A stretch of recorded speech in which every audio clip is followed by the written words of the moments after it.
adopted resolution 20-505 in May to convey these two properties to the agency. And in June, the agency adopted a resolution 2501 to accept the conveyance.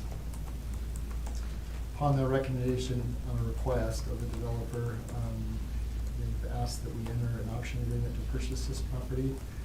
And the option agreement that's before you tonight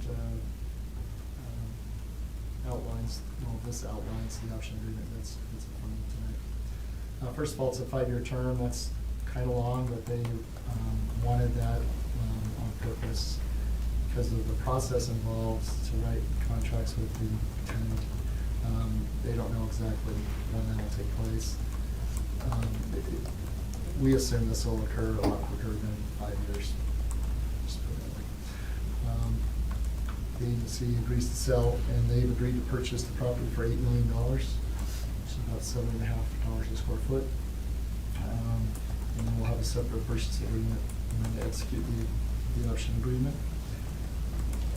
The agency agreed throughout this process and the other resolutions as well that we will give the proceeds to the city minus any costs to conduct the sale of the property. The option agreement indicates that the sale is contingent upon a tenant who is considered one of the top 5 prime defense contractors. Unless we otherwise agree, both of us agree differently, we expect that it will do. The sale is contingent upon an amendment to the current agreement that we have with JL. It doesn't include these two properties or a couple of other things, one of which is the construction of Fairfield. And then there will be a separate agreement to construct the extension on Fairfield Road to the Sun Hills property to the east. With that, staff recommends that the board consider approving and adopting, entering an agreement, an option agreement to purchase 2 parcels of property between the agency and JL Ventures LLC. Happy to answer any questions. I know we discussed this before. Do you guys have a question? Who determines the top 5 prime defense contractors? That's well known, and I can provide that information. There's a list. I don't have them memorized. No, I don't want the list. I'm just saying, who is the? Who determines? Yeah, what's the? Who comes up with the ranks list? them? And Who ranks them? Yeah, Yeah, who ranks them? It's the Yeah. federal government. Great And choice. I believe 85% of their federal defense funding is spent through those top 5 Okay. contractors. So it's the same 5. Sorry, the list. Just. I think I know most of them. I think we would know them as well. Okay. In the agreement that needs to be modified, one of those separate agreements, we have those enumerated as well.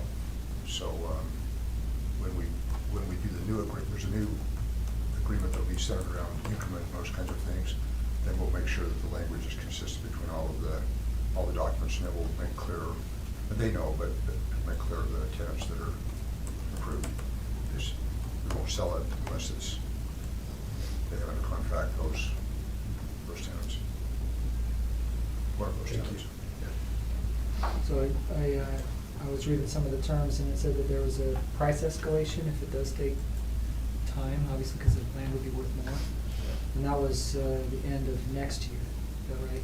Yeah. So the end of 2026, 3%, and then every year after that, 3%. Okay. I remember when we were talking about the option and having it be purchased for a certain amount of money, I just remember I had it on my list to check that. So I'm not surprised it's in there. I appreciate seeing it, so thank you. And as Lon said, we anticipate that they're anxious to move.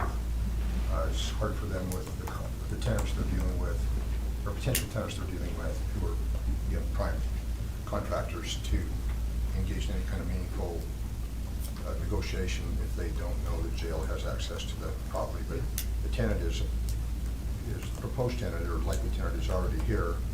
Has made a significant commitment in this area already, and they're very anxious to make additional commitments. And this is a key piece in allowing those discussions to go forward. And be very, very positive for the community in the region. We're talking thousands of jobs, and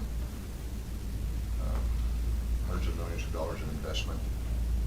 Well, I was gonna say, considering, you know, what's written in the agreement, I don't really have a problem at all. I think we've protected our base, but at the same time, we're showing our ability to work with them and really say that we're committed to making this park what the long-term vision was initially from councils before me. So, I think it's good. Saw it, Boeing briefing. Okay, any other questions? No, thanks for all your work. This is awesome. I mean, a lot of work's gone into this, so just another step. This is exactly what we want this RDA to be. And just for the public's benefit, when it says agency, that's us. So there's not a problem. We will agree to provide it back to the city. So there's no conflict there. That's a good point. Okay. You need a vote on this, Lon, or just a, okay, we'll do that. I'm gonna see if anyone's brave enough to come on and make a motion, please. I'll do it, sure. I move that we approve RDA Resolution 25-02. Second. Third. Okay, it's been moved in second. And thirded. And thirded, yeah, two more, and we got it And thirded. unanimous. Okay, all in favor, say aye. Aye. Any opposed? Very good. Thank you, we appreciate that. Good work. Okay, that was our last item on our redevelopment agency meeting. So I'll call for a motion to adjourn on that, and we'll go into our regularly scheduled work meeting. Motion to adjourn. Okay, thank you. I'll acknowledge that. Okay, let's go ahead and move on then to our work meeting. We start out as usual with our reports. Oh, sorry, I forget, Kim. Okay. So we'll go ahead and move into our work meeting for July 17th. And as far as the updates and reports, I'll go ahead and start out. I've had 2 board meetings.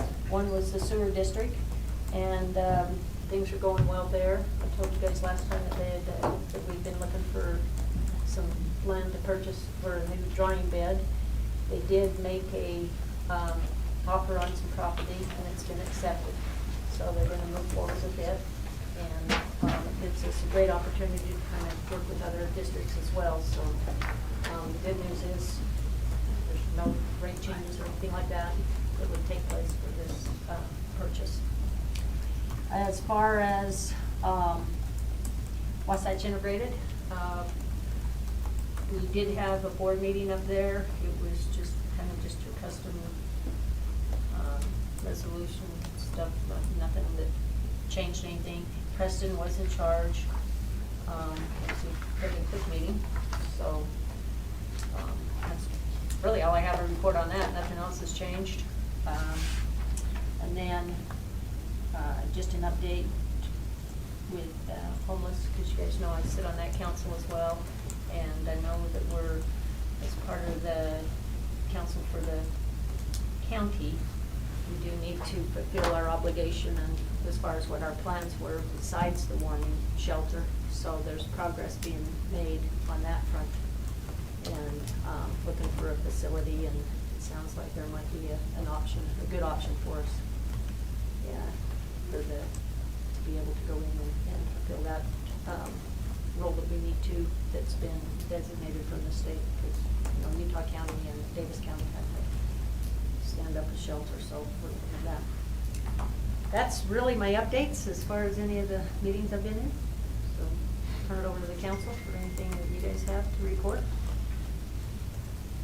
Well, you'll see the Utopia letter that you guys probably got, but right on the top line, that's the payment, $787,254 back to the city as part of a repayment for sales tax pledges. So it's nice. Clinton and I were talking about this before the meeting. It's not pennies. I mean, it's a nice payment, and it makes us whole.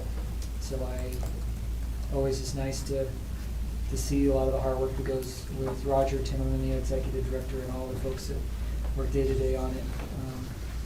It's really nice. And Alex is actually the chair of the Utopia board, where I sit on as the UIA board member. So it's just nice. Both parties, both boards work really well, and we're having good successes financially and all's well.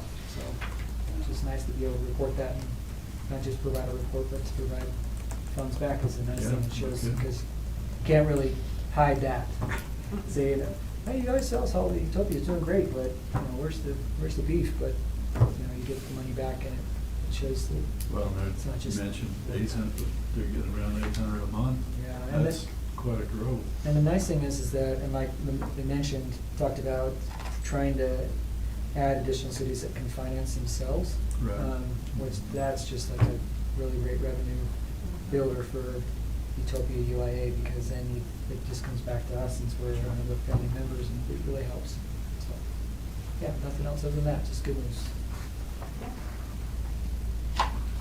We had a CTC board meeting earlier this week, and just continuing to ramp up there, doing projects together, also other ways of getting folks involved. We have a couple of days at the Fest coming up this summer, and some other events, back to school event, and the fire station open house that we do every year. So we'll continue to do things like that. We are moving our community board meeting to the first Mondays from noon to 1:30, I believe it is, just to accommodate schedules a little bit better. But all in all, it's going well. Our coordinator has been with us for 4 months now. So we're gonna have she wants to meet with the executive team next week just to make sure she's on track, and she's doing great. So we're not worried. She's doing a really good job. And then I had a couple of citizen things that came through, one citizen thing that came through, and then another that I wanted to appreciate Parks and Rec staff for bringing that dog park information last time, and just wanted to get some follow-up on some of the ideas and some of the options and things that could happen now versus what could happen later, just kind of understanding a little bit more about that. So maybe if we could talk about that next meeting, I think that would be great. And then the other thing that I brought up a while back, as we have RAMP coming up, that we're wanting to put that on the ballot, I just wanted to make sure that we remember to maybe also just review that whole process, because when we first had our RAMP commission, we had mission, vision, things of that nature, and some things have shifted a little bit, and just I think it's a good idea to review just all of our processes and make sure that what we're doing is what we want to be doing.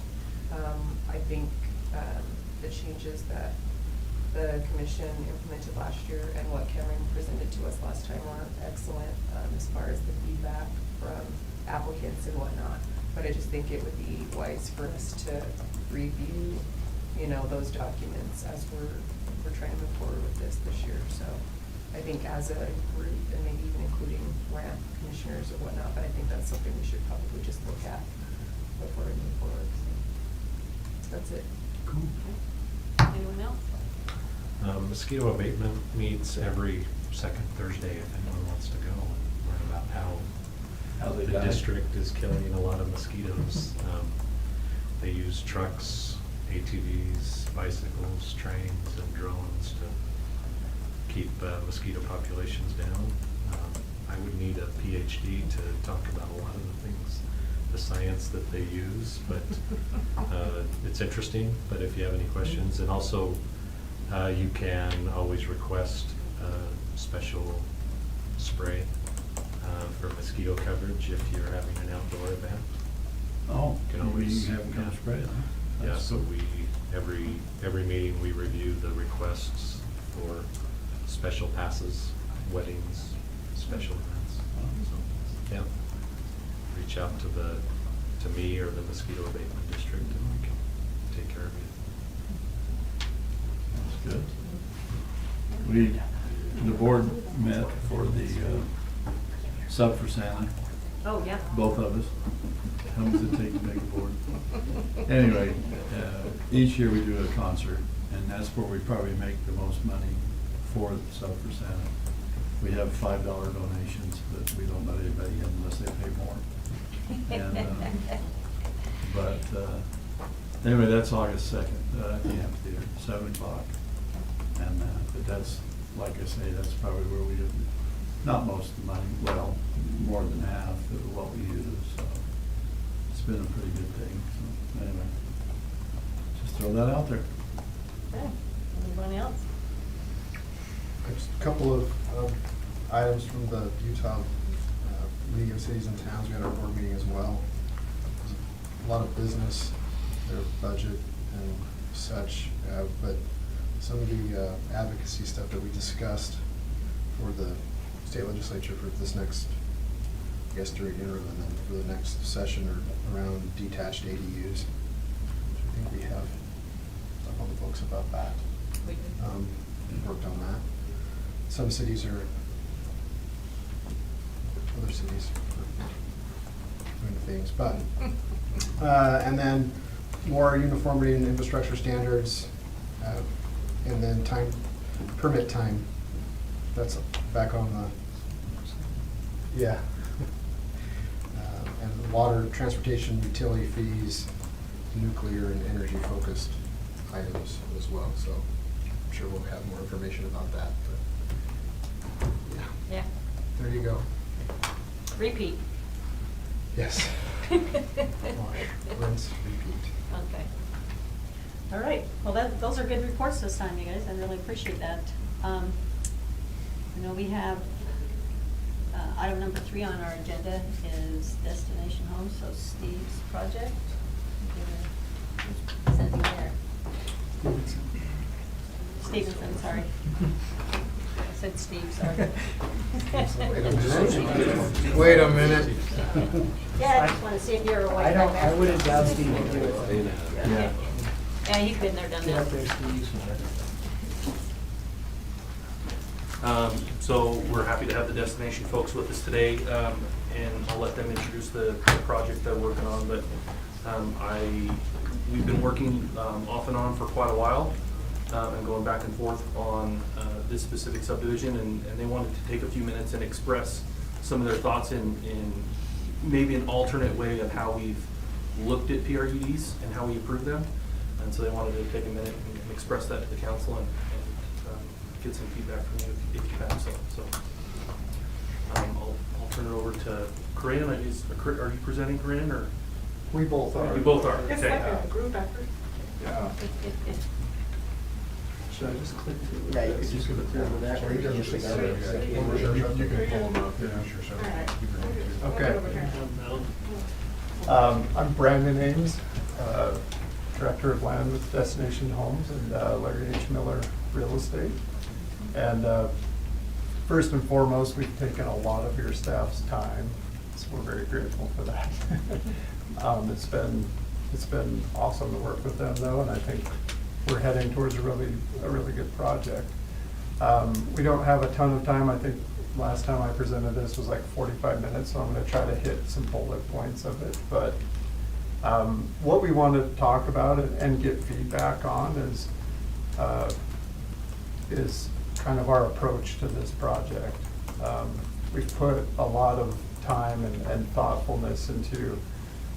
We recognize this as a PRUD in West Layton, and so we want to make it feel like it belongs there as much as possible. And so we've done a lot of research in kind of the history of the property and read through the Stevenson family history books and tried to apply in our open space and our landscaping and as much as we can a nod to the history of the property. And so we've had a lot of meetings with J&J Nursery and made sure we're good standing with them and how can we tie in their history into the project as well. And so we've put our thought into it. We want to make sure that, you know, as a partner with the community, with the city, we also get your thoughts. And so that's kind of why we're here tonight. I'm going to flip through these pretty quickly, but the team that we hired to help us design this went through and looked through Davis County and looked at architectural inspiration for the site, which Corinne is going to address.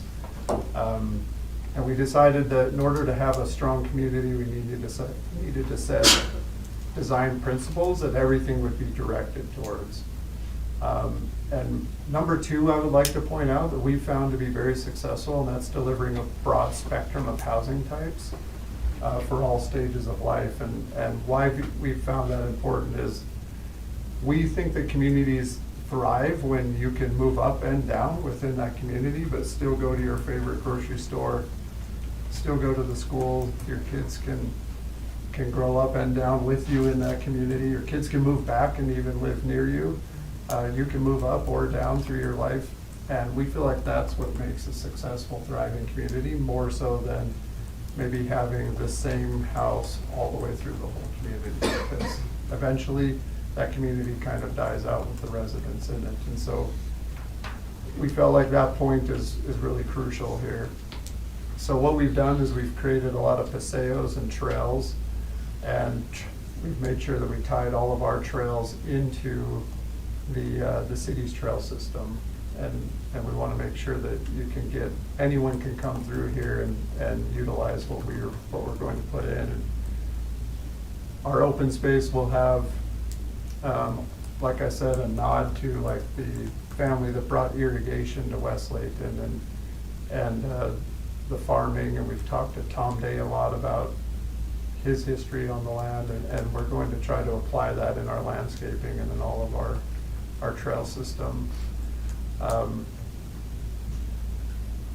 This is kind of a general guideline for where the property is. You can see just east is J&J Nursery, and then it's on Gentile Street is on the north, and 2200 West is on the west side of the property. Currently it is not annexed, and so we're going through that process right now. Our goals are to provide a wide array of housing, and Corinne will talk more about how we achieve that. And then our open space will have some neighborhood parks, but also a lot of linear trails and a lot of linear open space. So kids and people can move freely throughout the community without always being on a street or without being on a sidewalk that's next to a street. I've told the mayor this before, but I live off Oak Hills Drive, and the trail that goes up and down Oak Hills Drive, I probably have 1,000 miles on right now. And I am so grateful for that, because before that, I was playing Frogger I know, I every remember morning those and night. conversations. So that's something that is real to us in our lives that we wanted to apply here as well. And that's why you see a lot of linear open space that the trails will move through, and you can get through the community easily, safely, and with a good feel. Now I'm going to let Corinne talk about how we can make it happen. Awesome. So I actually, okay, thanks. I'm thrilled about this community. I think it will turn out so good.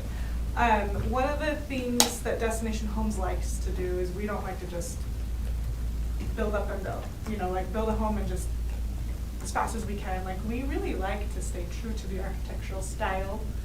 You know, you go to good arts and crafts, or you go to good English romantic, or something like that, to really set the community apart. Not just the landscaping and the trails, that's all very important, but the homes themselves.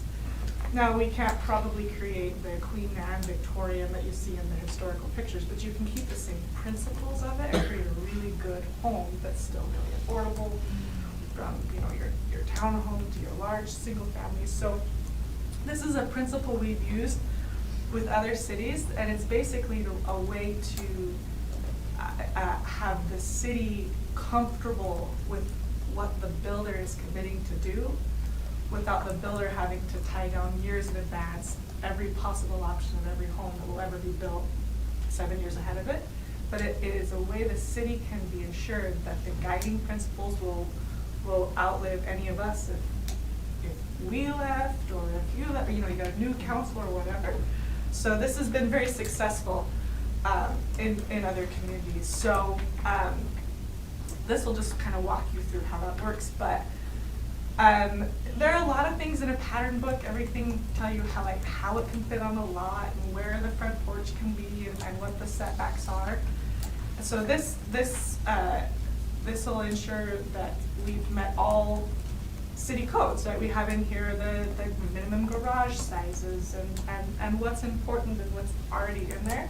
But we take it even a step further to ensure that, you know, things are and are done properly, and this is for townhomes and single families, for each different lot types and how they lay out, that you could always reference, that we're held to. But the beautiful thing about a pattern book is this architectural patterns. This is what I'm excited to share with you guys. So I think we just picked different characteristics and components that make something a true style, and we've honed in onto that, right? And so we have 3 types of homes we want to do in this community. We have townhomes, and we are developing that right now, and we will put that in before we finalize anything. But we have townhomes that we're hoping to hit kind of in that low 400s for like our new families. We have the next size up, we have what we call these cottage courts. You know, they're 1,900 square foot single families that we hope we can get in the low 5s. And then we have these kind of larger, more single family, front loaded, more a little bit traditional homes, you know, maybe in the mid-7s. So it's we're kind of staggering, so kind of everybody can fit in this community. You can buy what you can afford. We have these 3 different styles. And then in the pattern book, what we say is like, okay, we're gonna do these 5 styles of homes. And I'll walk you through like an arts and crafts, right? And this goes into the principle, what makes an arts and crafts home. But in here, what we do is we commit to kind of massing types in each different, you've got, you know, your townhome and then your cottage court and your single family, so you guys can get really familiar with, oh, see the cottage court, the garage is in the back, and on the single family, the garages are more up front. When you do a 3rd car, this is kind of how it blocks out. But arts and crafts, this, as long as, like, let's say we design a floor plan, and 9 out of 10 of them are awesome, but one of them just, the market doesn't receive well, right? If we wanted to replace that floor plan, we're not committing to any specific floor plan. What we're committing to is all the components that go into it that make it an arts and crafts home on top of the massing. So when we design a floor plan at an elevation, we will make sure it has one of these window types, or if it's truly an arts and crafts, it has one of these shutter types or one of these trim types. And so an arts and crafts home has one of these types of column settings. So it gives the builder a flexibility to create differentiation in between each floor plan and differentiation on the streetscape, but to make sure it's still true to the style of architecture, right? So it allows the builder a little bit of flexibility to adapt to the market, but it also gives the city a commitment on these are the things these floor plans will have. So if we submit a floor plan and it says arts and crafts on the front, it's got one of these columns, it's got one of these east types, it has one of those window types. And that's what is really beneficial on the city aspect, is like we kind of commit to you guys, like this is what they'll have. Now it's more than just arts and crafts, but that's just what I'm showing you today. There's different styles and different things that go into it. But it gives the assurance to the city of what we're gonna build without tying a builder down to an exact floor plan and an exact SketchUp rendering of anything we could possibly ever build. You know what I mean? It's kind of been a win-win for cities and builders in other communities we've gone to. And what we do is we do an internal review before anything gets submitted to the city for permitting, and we've gone and checked all of these things we've committed to for the plan, and we have our internal architecture department stamp it as just kind of an assurance that we looked it over and we reviewed it. But you guys have a copy, and so as something comes in, you're more than welcome to pull it out, look at it, you know, anything like that, make sure it's good, and the community gets built with these components in the individual homes. So that's what's the way we kind of look at PRUDs and get flexibility and also commitment. So. Yep, for the presentation? Okay. So, council, do you have any questions for these guys or concerns? Feedback, things you want to see. So basically, you put together this playbook for the individual home buyer to customize it, but yet stay within the parameters within principles. that particular style that they're purchasing, right? Sure, a buyer can come in and pick one of our floor plans, and it gives them the freedom to third car garage, fireplace, they can kind of make it what they can afford and make it their own, but we don't get to violate the principles. You know, and it allows us to, as the market adapts, let's say we need a little bit of a smaller home, they're too big, or whatever, we can create a new floor plan and abide by the principles and still adapt to the market. So I think that's important because we make our best guess at what the market might be 7 years from now.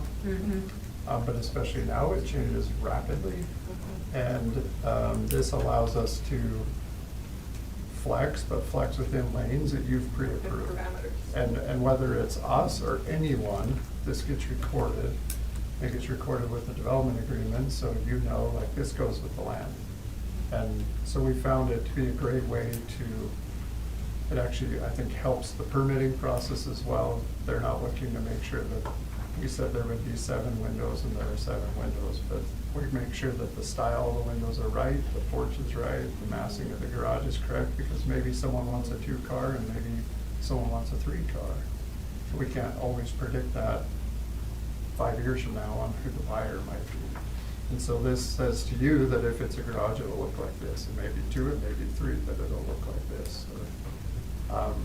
So are you looking to do this in phases? When you speak We will, that so- many years out, that's when I'm curious. So we have, we're purchasing this in 3 takedowns, starting on the south. So the south is actually the far right.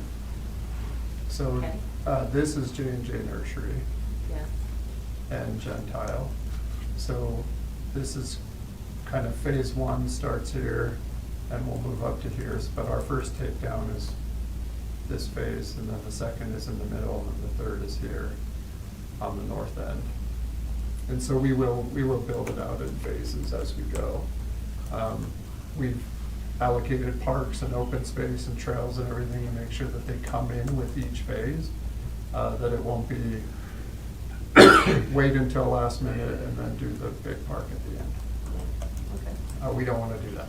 So that's the power corridor that runs through there? Correct. Right. And this And is the that's what you're dealing city's with right off, detention, right? city's kind of regional detention Yeah. pond is right there.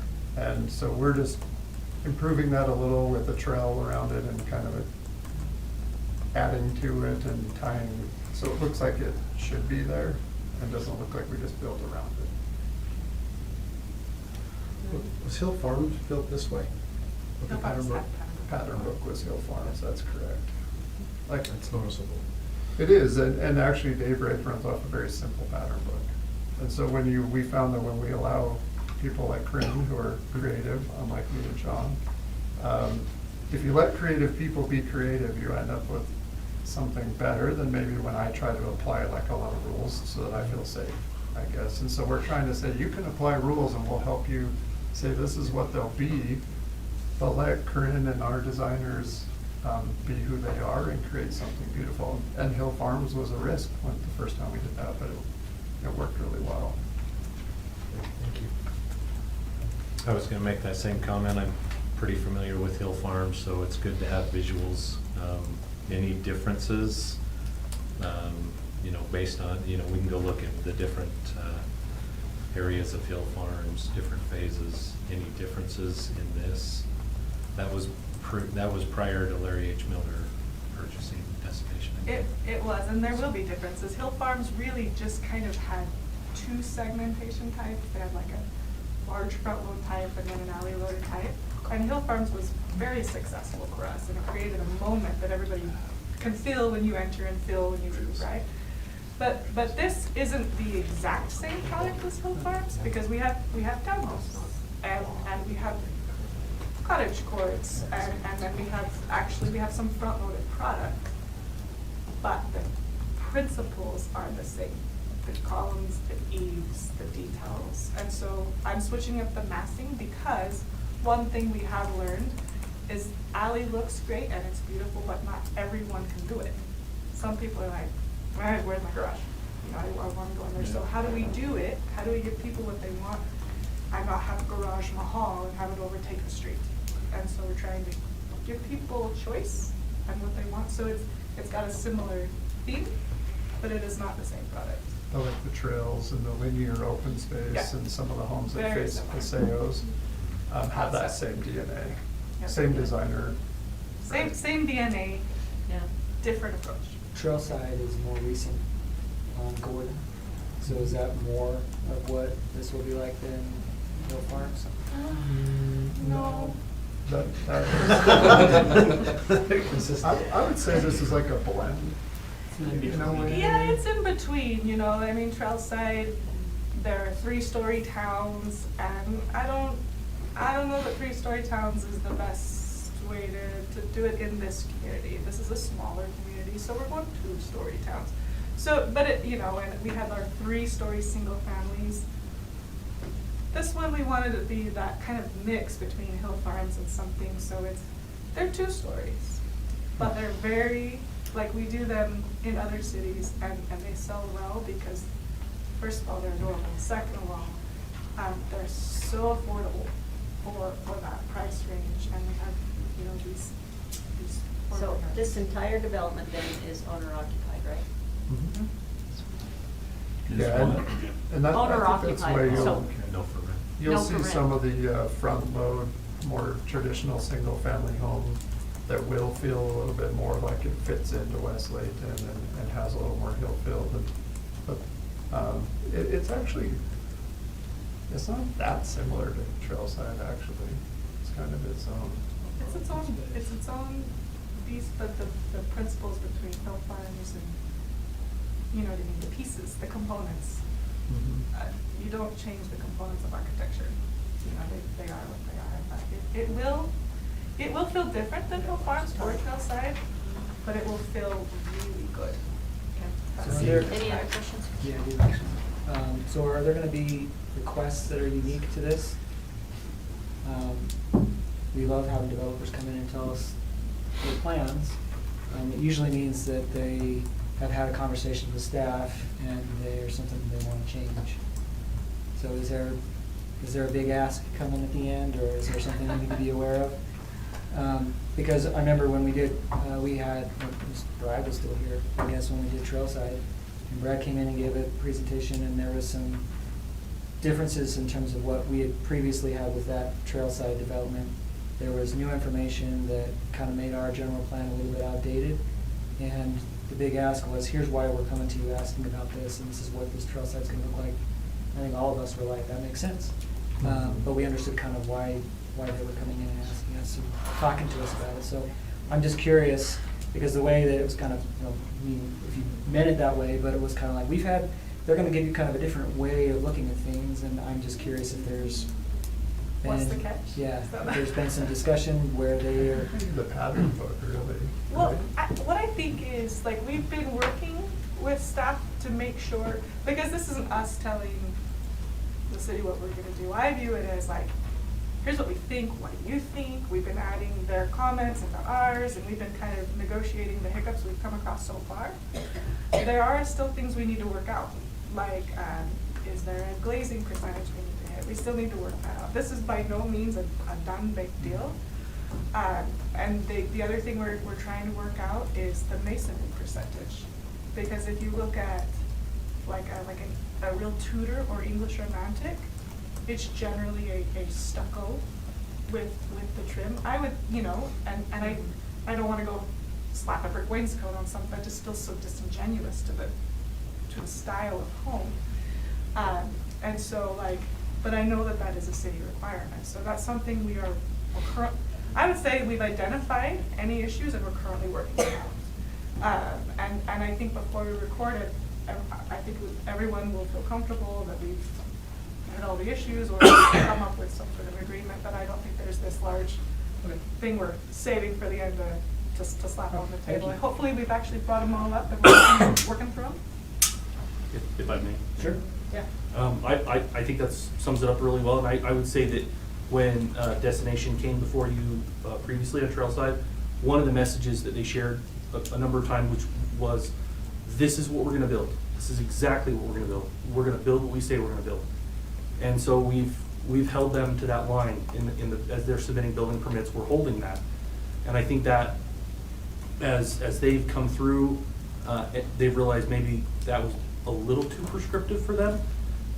And so this pattern book, we've not used the pattern book in the city. They've definitely done it in other cities. And we want to make sure that the council has an opportunity to see this, to say, this is a different way of looking at it, but we want to make sure that you're getting what you understand you're getting, and that what is built is what you guys saw. So those are the big differences. Okay, thank you. And that brings up one question. So, Sure.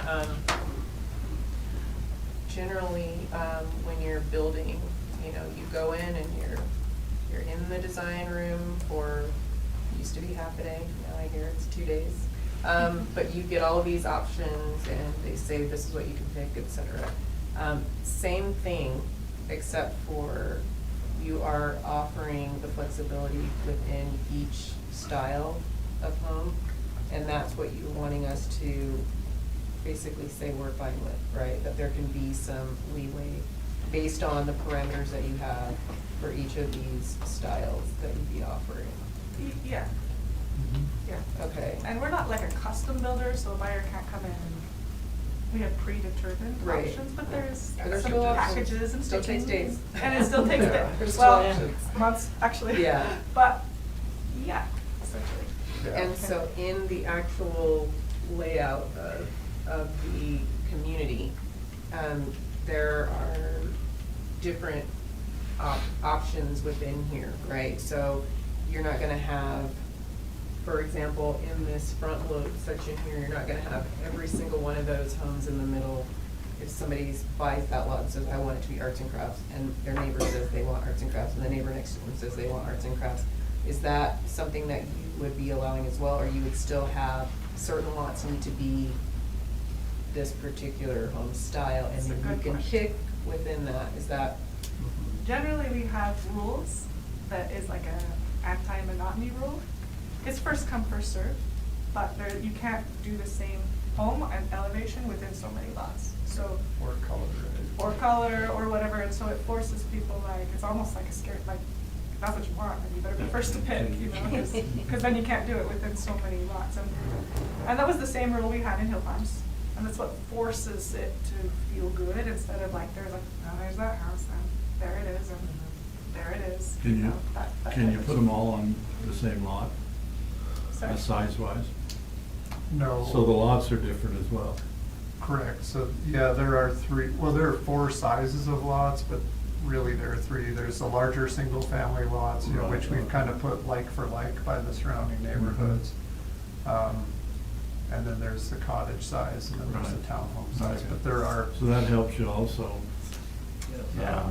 You can't put a lot together, a bunch together, because the Right. lots are. They're Correct. predetermined. And when we do our phasing and when we did our layout, we put a lot of time into trying to provide as many types of homes at each phase as we can. We don't want to come in and just do all the townhomes and then upsize, then do all the cottages, then, it doesn't help us actually financially either to do that, because you're stuck selling one product, and whatever the pace is for that product, it's all you can absorb. So it makes for a better community. It allows for people to live next to each other, and it allows it to have a better feel that feels like it's not just a monotonous row of townhomes or a monotonous row of front load, single-family homes. That was my last question, was, you mentioned this, I guess this third over here, that's the first phase, and that doesn't have any townhomes on that phase. So my question was, is that intentional, or is that still just kind of vision, what your ideas are, because it looks like the townhomes are in the second phase? It's a little bit intentional in that that's where a lot of the single-family home residents are, and that's where a lot of the neighborhoods are. Mhm.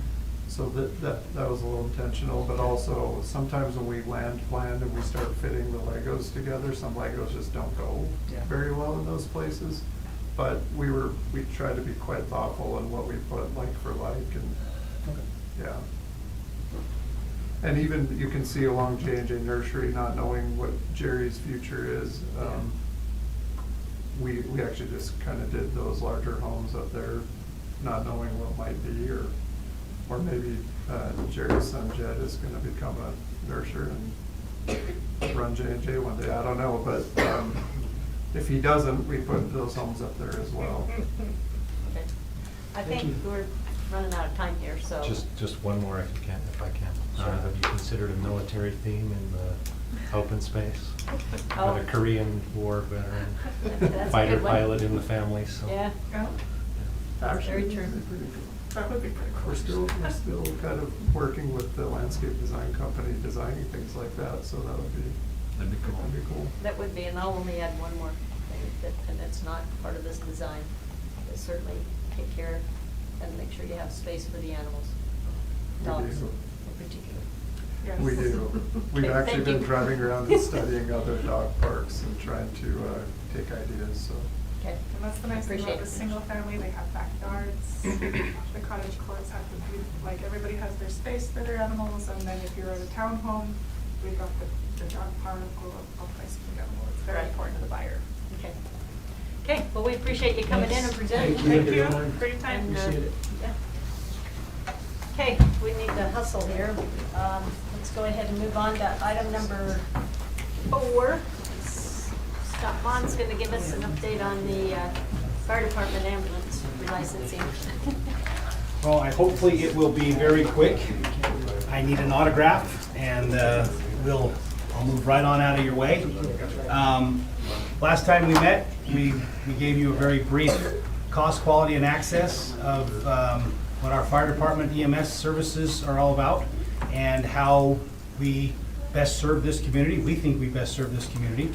That was on June 19th. The very next day, we put out an RFP on June 20th, and it ran for 30 days. It ran until June 30th, so it ran for 10 days, and we had it out on the Utah Public Notice website and the Layton City website, and we did not receive any formal proposals from any other company, so there's nobody else for you to have to evaluate in the cost, Sweet. quality, and access thing.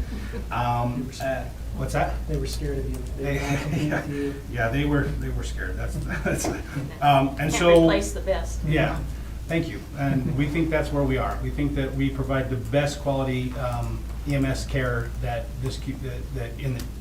I'll just say for everybody that's listening, in the county and in the state. We have a wonderful group of people that provide EMS care every single day, and the challenges that we face every day with the increasing call volume, our local hospitals and their struggles and their challenges and their limitations. So we do a lot of those too. Anyway, so with all that being said, the cost, quality, and access has been done. The RFP process has been done. The last thing we're looking for for our licensure is I think you guys all got this in your packet. I have copies if you want to see it. I'm looking for a signature from the mayor, and I don't mean to do it kind of preemptively, but I do need it today.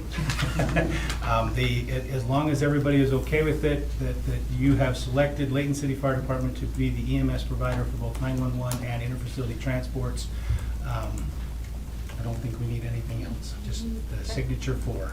Head nod, thumbs up. Yeah. Thank you. Half of them. Use the other one. Yeah. Right hand. Okay, 4.5 there you go. to We're proud to Thank do you. that.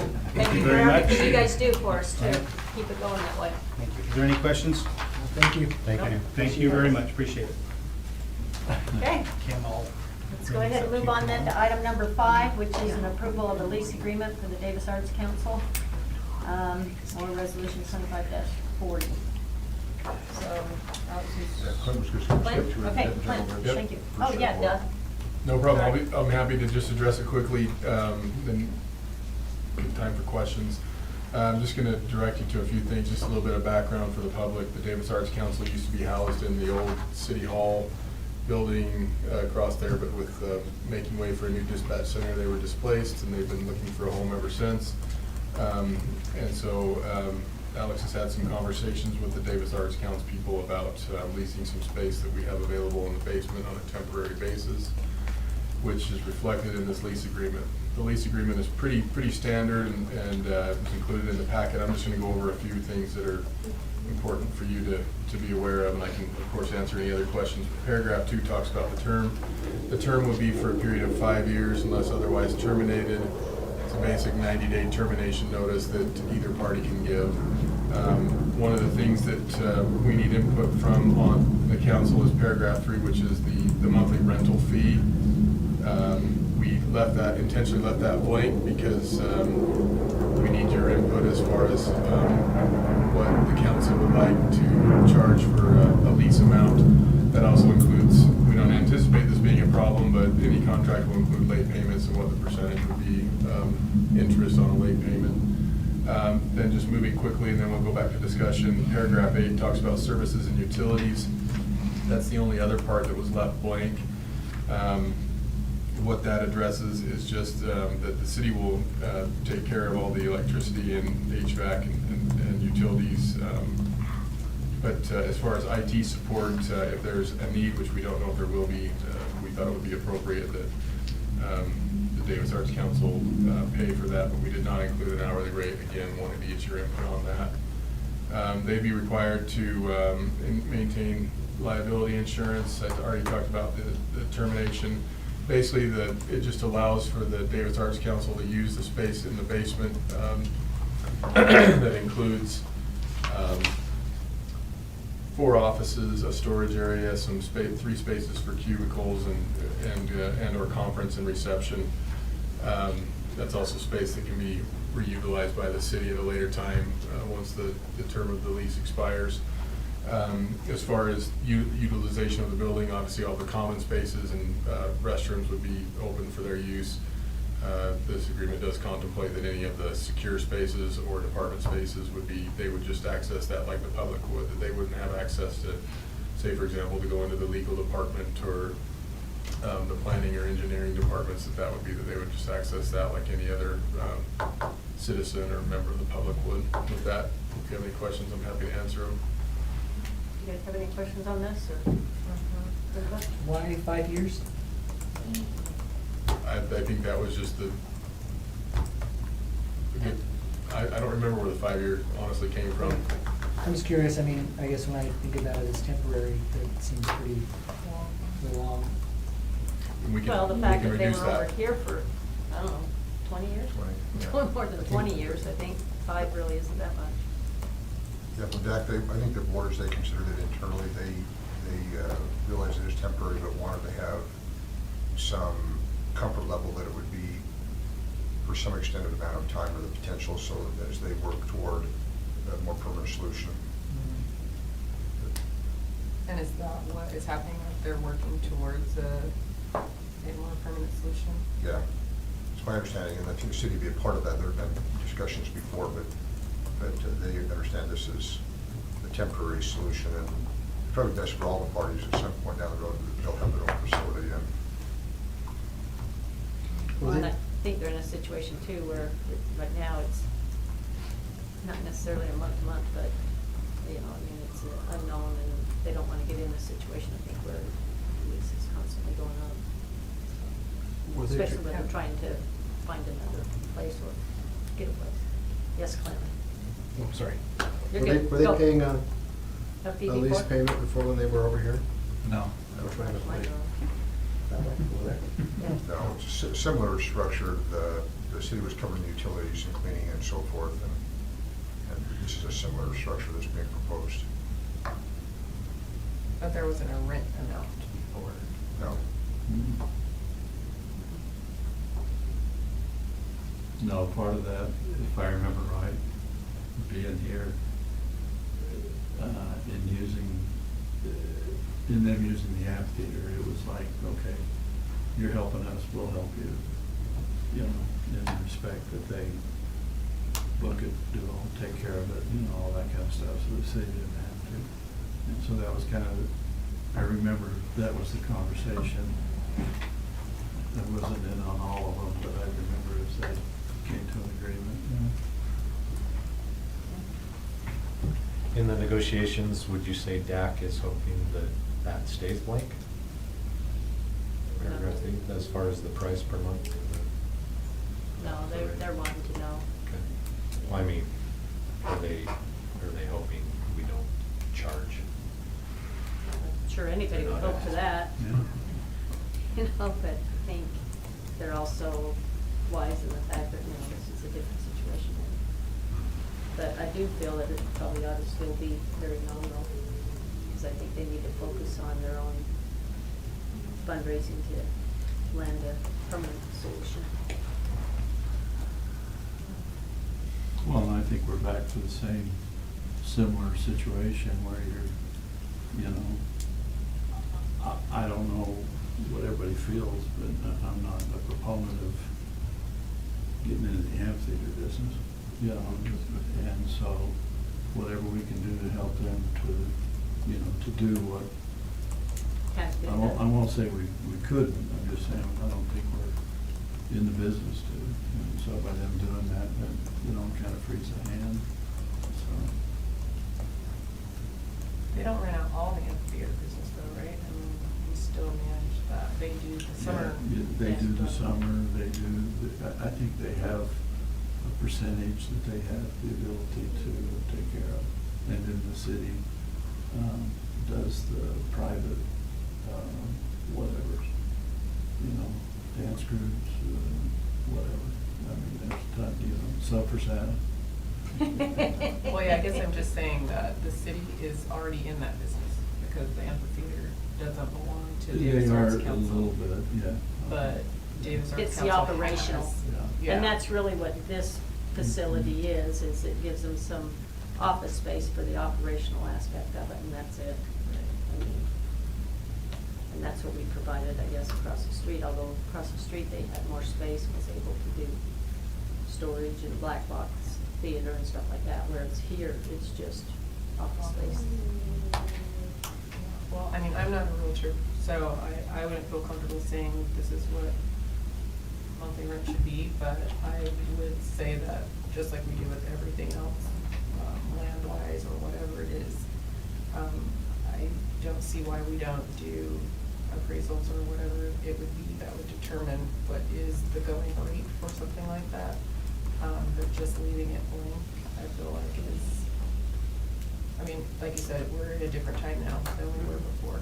And there were a lot of things that happened, grandfathered in for whatever reason, you know, whatever the give and takes were and all of those things.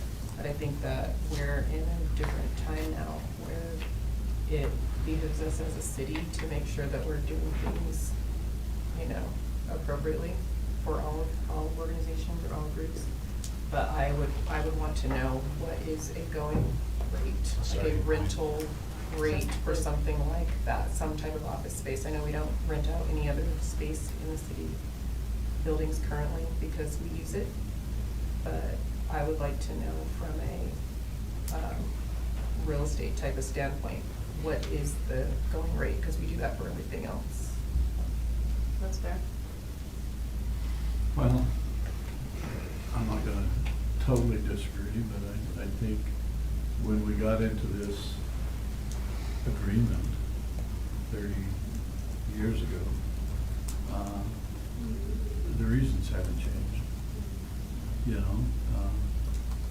And I'm not saying we do something for free, but at the same time, I'm saying, you know, they're helping us as much as we're helping them. And if we're gonna be partners, then I think something very reasonable. It's not like, you know, they're gonna be in here for, you know, from what I see, 4 or 5 years maybe, and then they're, you know, and they'll be looking, believe me, you know, because it's not overly conducive to what they do, where they're gonna be, but, you know, right now it bridges a gap.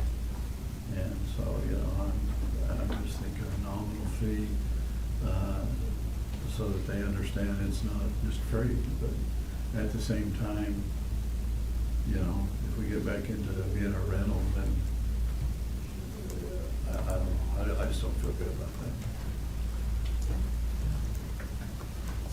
It's an interesting one,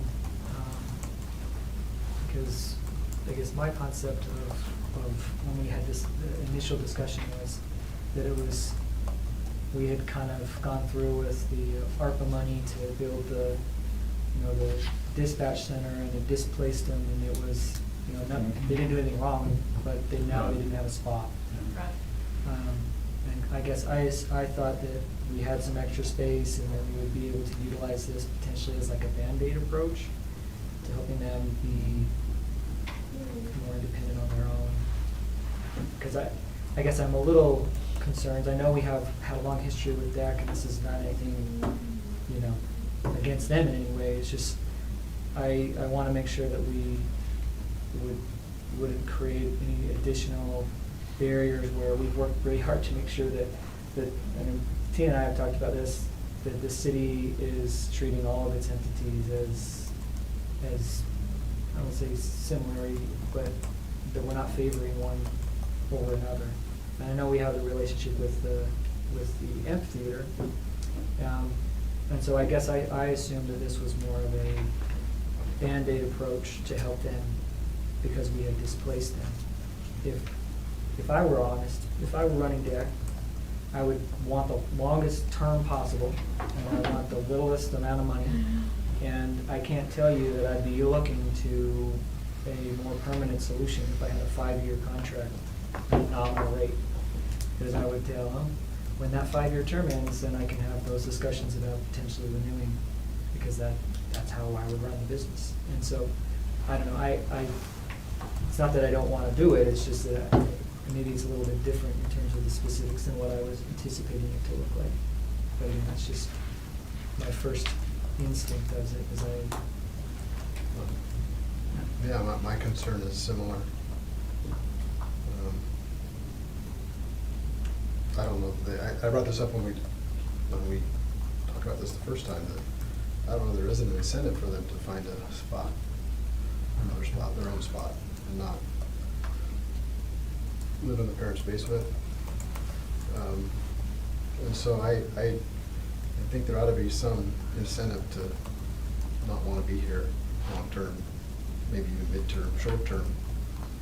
Unless that's what we want. Unless we, I guess I don't want to pull the rug out from anybody, but I think a 5-year term is a long. It's generous. It's generous, and obviously it shows that we value that relationship and that partnership.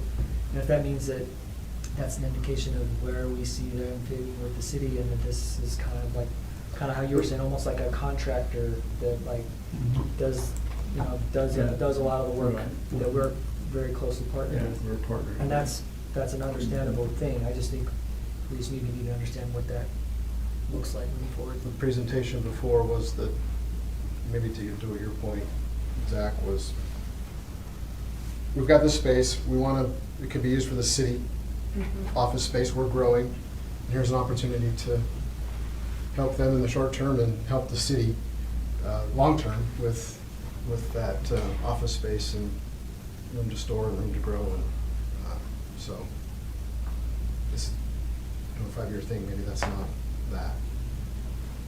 So you feel like it should be shorter then? Is that what? Or I don't know that if there's not an incentive, then the cost structure of the organization is, we're just gonna keep doing what we're doing, and instead of, hey, we've gotta cover an office space, and we've gotta cover for the long-term viability of them, unless we're Unless that's Yeah, what you want. we're gonna be the one to support them and sponsor them. Mhm. Well, and having sat through too many meetings, how do I say this? Like you. This wasn't like, oh yeah, like let's jump on it. They looked for some other places, and it didn't happen right now. But they don't necessarily feel as though this is the most conducive place to have it, and so looking for other places, I don't think it's gonna stop. My take on the term is the fact that any type of organization that needs to raise money, because they, to build a facility and to be able to get out on their own, it takes a while to raise that funding, right? And we know that because that's what's been going on, like with trying to do the Freedom Plaza. I mean, it just takes a while. And so I don't think they can raise the funding that they need in 2 years' time, or, so that's why I'm okay with the 5-year. Are they trying to build a facility? Is that Well, what you're if you thinking they're recall going the to do? conversation, what, year and a half, 2 years ago, was the property down at the end of here that we own, and it was gonna be with the county. The county was gonna go in on it, and then we were thinking, okay, we could add another level, and they can, you know, they can facilitate that and be up there. But then obviously that hasn't happened. So, you know, they're back to square zero. That's the way I see it. I think I kind of land between Bettina and Dave, where, yeah, we ought to find out what we would charge a normal tenant that we're leasing office space to. But at the same time, as Dave mentioned, I think we're a partner. And I think the 5 years says we want that partnership to continue. We appreciate the end result of what DAC is providing. And I think if city management is comfortable with that space potentially being tied up to 5 years, then I'm comfortable with that being our commitment to what DAC is providing, to what their end result, what they provide not only to Layton City, but to the community, the regional community. And I don't wanna lose that, but I think putting 5 years out there says that we're committed to them as well. And I Yeah. think that's important. So I guess that had a question in it, is Yeah. obviously Yeah. with 5 years coming to us, we're comfortable with that? Yeah, we are. One other thing, we just keep mentioning partner, and I think that has its own term and its own connotation, but explicitly in that agreement that we read, it said that this was not a partnership in the documentation. So I just wanted to make sure we understood the difference between this potential lease agreement, because there was actual verbiage in there, unless I'm misreading. You're right. That spoke to this being a lease agreement and not being a partnership. And so I think that's just something, you know, I mean, if it's gonna be in our documents, we need to understand kind of the words we're using and what those mean or what they imply. You know, Yeah, just, Yeah, we- you wanna interpret that? I I could speak mean, to that. My assumption is that that's referencing, it's not a legally established partnership, but we have had, and whatever we call it, a 30-plus year partnership in terms of we've cooperatively worked together to provide excellent arts, and with other agencies as well, but arts to the community. So in that regard, it's not maybe a legally formed partnership, but it's an experiential partnership where both parties' interests are served. So you can speak to that in the document. It's basically a standard term that we include in all of our contracts. Particularly, it's required by law in interlocals, which don't apply here, but in interlocal agreements, it's actually required to spell out what the nature of the relationship is. We just do it as a matter of practice because we just want to make sure that it can't be construed that there's some sort of a partnership or there's some sort of an entitlement that would allow, or that they could make a claim, not saying that they would, but any organization could make a claim that they were part of the city and we would then be responsible. Say, for example, if they have employees, then we're talking about benefits and all these different types of things that we'd have to be involved in. So we just, as a matter of practice, include that in all of our contracts. Yeah, I just wanted to make clear the distinction between the two, Yeah. because sometimes that gets confused. okay. Anything else on this? I mean, we're pretty much just discussing that, so. Or this is on the agenda Yeah, tonight, it yes. is. And so we would need to have some type of, either there's 0 in there or there's some other number.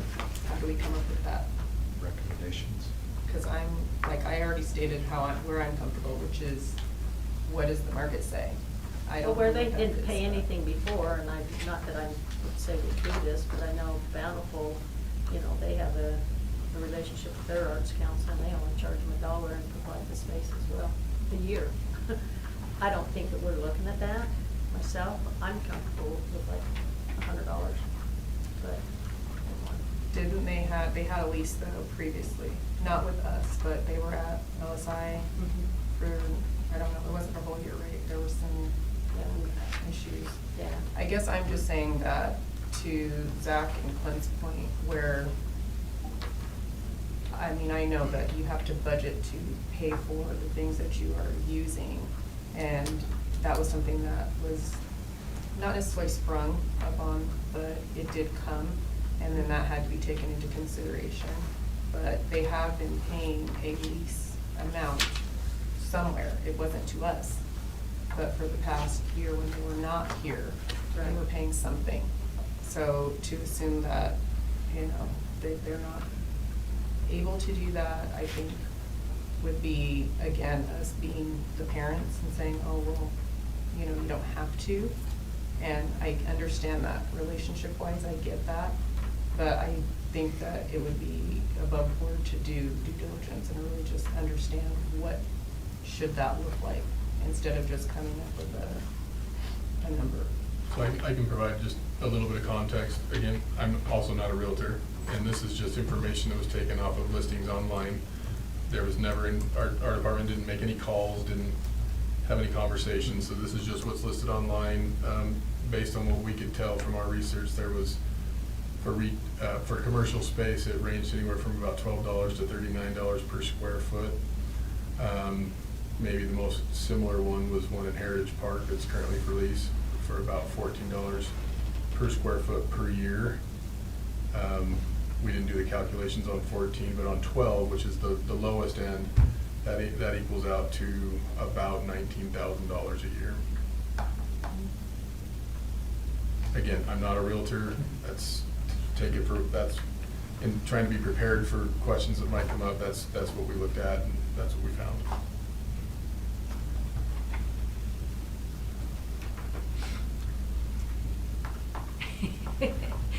You're thinking, Clint. No, I'm just thinking that is this an economic development issue? What's provided, more to maybe what Dave was talking about of the service provided and the benefit to the community. To the community. Yeah. I understand that. I'd be interested in what they're paying, what Zach's paying now. That'd be good information for me to have. I'd be interested to maybe hear what added expense to the city it would be compared to the space remaining empty or as storage as it is now. You know, the added utilities. Well, I believe we paid for the utilities previously. Over there. Yeah, we But did, I'm, yeah. as Well, it sounds to Bettina me said, like we're in a different area. we're not in a position to move Different forward, agreements. right? Does this, I just think we Sounds need more like it. information. does this need to go forward then? Is that what you said? I was saying, it sounds like we're, you know, I mean, this is a resolution on our agenda tonight, and there's, I guess, the term as far as the time, and then to the cost. So, I mean, I think it's, are we all okay with the at least 5 years? I think let's at least settle that part. I mean, considering the discussion that we've had tonight and the situation. I am. You said they're on a month right now? I don't know what they're on. They are. I don't know. I mean, well, for the end of this year, they were put on a month. Yeah. Oh, yeah. Yeah. They signed it, it was I can't remember now. Yeah, I don't know, I thought you was asking how much. don't No, know. I just meant, I guess the question was like, are they gonna be kicked out at the end of this month, right? So that's what I was asking. End of If it's a- September. End of September the lease September's the lease. expires.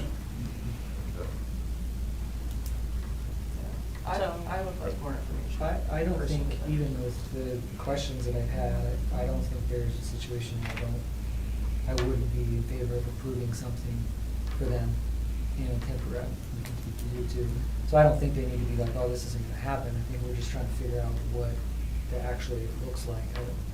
Again, just ask questions, because I wanna make a good decision in my own mind. But if the general question is, are you comfortable with having them rent space even for a nominal amount at a certain term? I mean, there's something that get to, and it sounds like you have 3 people that already agree with it anyway. So I don't think you need to, you know, shine a red light and say, we're not ready to do this. I was just asking questions. How much time do you need to build out the office space?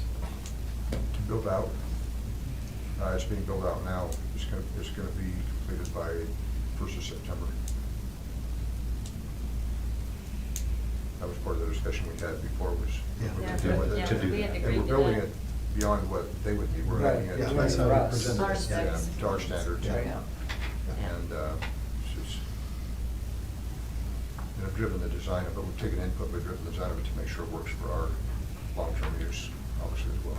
Can we pass the ordinance tonight then, or sorry, the resolution tonight then, and the agreement of price is gonna happen later?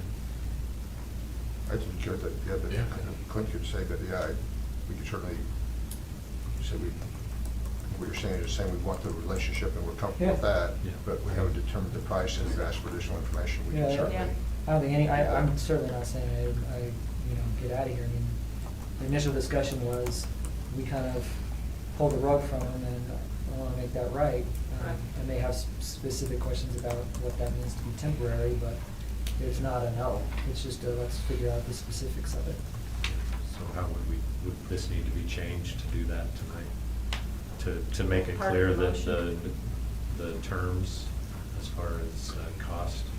I think what we could do is, if you wanted to, you could approve the agreement as it is tonight, give us direction as to what you want to see as far as there's just the questions of the rental amount, if any, and then the IT services, which they may or may not need, but if we want, just what we would charge for that, and then if for any percentage for any late payments, which I think, once you've approved the agreement, it could just be as simple as you tell us the direction in the subsequent meeting, and we're off we go. Do you want to write that motion? Yeah, really. Including the off we go. Yeah. I can help somebody with it when we get there. I'll write it down as we're sitting here. That works. Okay. All right, we good on that one? So we can move on? Okay, let's go on to number 6. And Weston, I know you're gonna give us an update on this. This is certainly one that we've had before, so it isn't like we need a lot of detail, but Yeah, enough to exactly. know what's happening tonight. Okay, before you tonight is a easement vacation.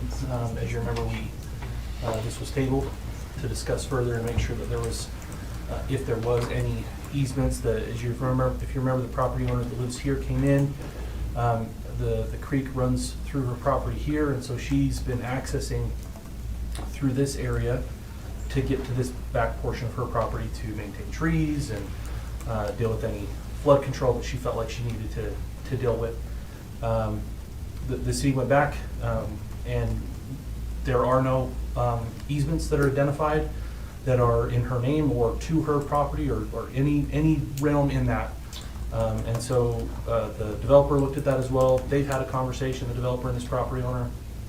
She does understand, and I've talked to her as well. She does understand that generally there's not much that can be done in the world of her having an easement, and that it does make it a little bit more difficult for her. Obviously, these property owners would be able to grant property, access if they so choose to do that. But that all we're really looking at tonight is the vacation of these easements. So that's really what's on the table. This 5 foot, this 10 foot, and then the 2 7 foots that are next to each other. So happy to answer any questions if you have them. I just appreciate you taking a look at it. Yeah. Because, I Yeah. mean, it's one of those things where people used to how they've been doing things, and I just appreciate the compassion that you showed by doing the extra due diligence and even giving some instruction. So thank you for that. You bet. I suspect she'll be here tonight. I do know she still has concerns. But again, I talked to her, we'll continue talking to her and working through anything that we can, but that is what's that. Is there any way to access the property? She does have a little pedestrian bridge that's located in this area. Maybe it's right here. So if she was gonna trim big trees, she likely would have to get more of a crane access. But she can access it from her property. Yeah, this is her property, there's a little ped bridge, so Okay. she can get over there. I see. But right now, she's going around, that's what she said. Yeah, she's coming through here. You see kind of a road. Yeah, she's basically accessing it down through here, and there's a gate there. All right. Well, thank you. Yep, Weston, thank we you. appreciate that. Okay. Very good. Item number 7 is an update on the Case Creek Estate sidewalk. So Mr. Jackson's going to give us an update on that. Wrong screen, sorry. It's okay. It's good to be with you tonight. Just to follow up from the last conversation that we had on the Case Creek Estate Sidewalk Repair Project. Contractors completed all of the work. Just have 3 short slides to kind of give you an update of what the project was. So again, 249 feet of curb and gutter were replaced. We estimated originally it would be 260. This is the big one. 5,640 feet of sidewalk was replaced. We had estimated originally 3,300 needed to be, so quite a bit more damage than we had understood was underneath those panels. We nailed the ADA ramps though, just so you see that, 54, it was 54. Glad there was no surprises on that one. And then 199 trees were removed with the project, and we had estimated up to 310 would need to come out. So cost-wise, concrete repair ended up being just over $460,000. We had originally estimated 342. Tree removal services was 281. We had originally estimated 401 if all of the trees had needed to come out. So overall, the project came in at $750,000, just a little over that, and our original estimate was 743, 744. So That's pretty tight. yeah, we feel like we did with all of the things we found, not knowing what was there. This was a really successful project. So as far as the property owner agreements goes, we have 69% of them who have paid or committed to pay, and then we have 31% or about 40 properties that have been notified that haven't really responded to us. So as we're Is that notification, recent notification, or? No, that was the original That's the- notifications. We've that's why we're held meeting off tonight. based on your conversations, and so the last thing for us to do as the Public Works Department is to finish collecting the amounts that were due. Again, we had a September 1st date for anybody who had those extensions. There's roughly 40 property owners who were granted that extension when they asked for it, and so our intent would be to send out a notice to all of the ones that have those extensions and these additional 40 that did not respond with a notice saying that the project is now complete, this is the amount, and then extend that deadline for everyone to that September 1st date, regardless of whether they had signed the original agreement or not. So basically 80 properties has not yet. Well, there's 40 I mean, that there's we 40 knew. committed, but Yeah, then the 40 but there's 40 that's not. that have not responded to us, but yes, that was the intent, was we were going to send notices back in kind of late April after that first deadline passed, and then we were asked not to, so we held off. But this is the final part that we need to get clarified and talked about. And so hopefully we have a little bit of time to discuss it, but You've got 5 minutes. Is that 740,000, that's the total cost, not including what homeowners have paid already? Or is that is was the that total city's cost, portion? yeah, that's the total cost of the project that was spent.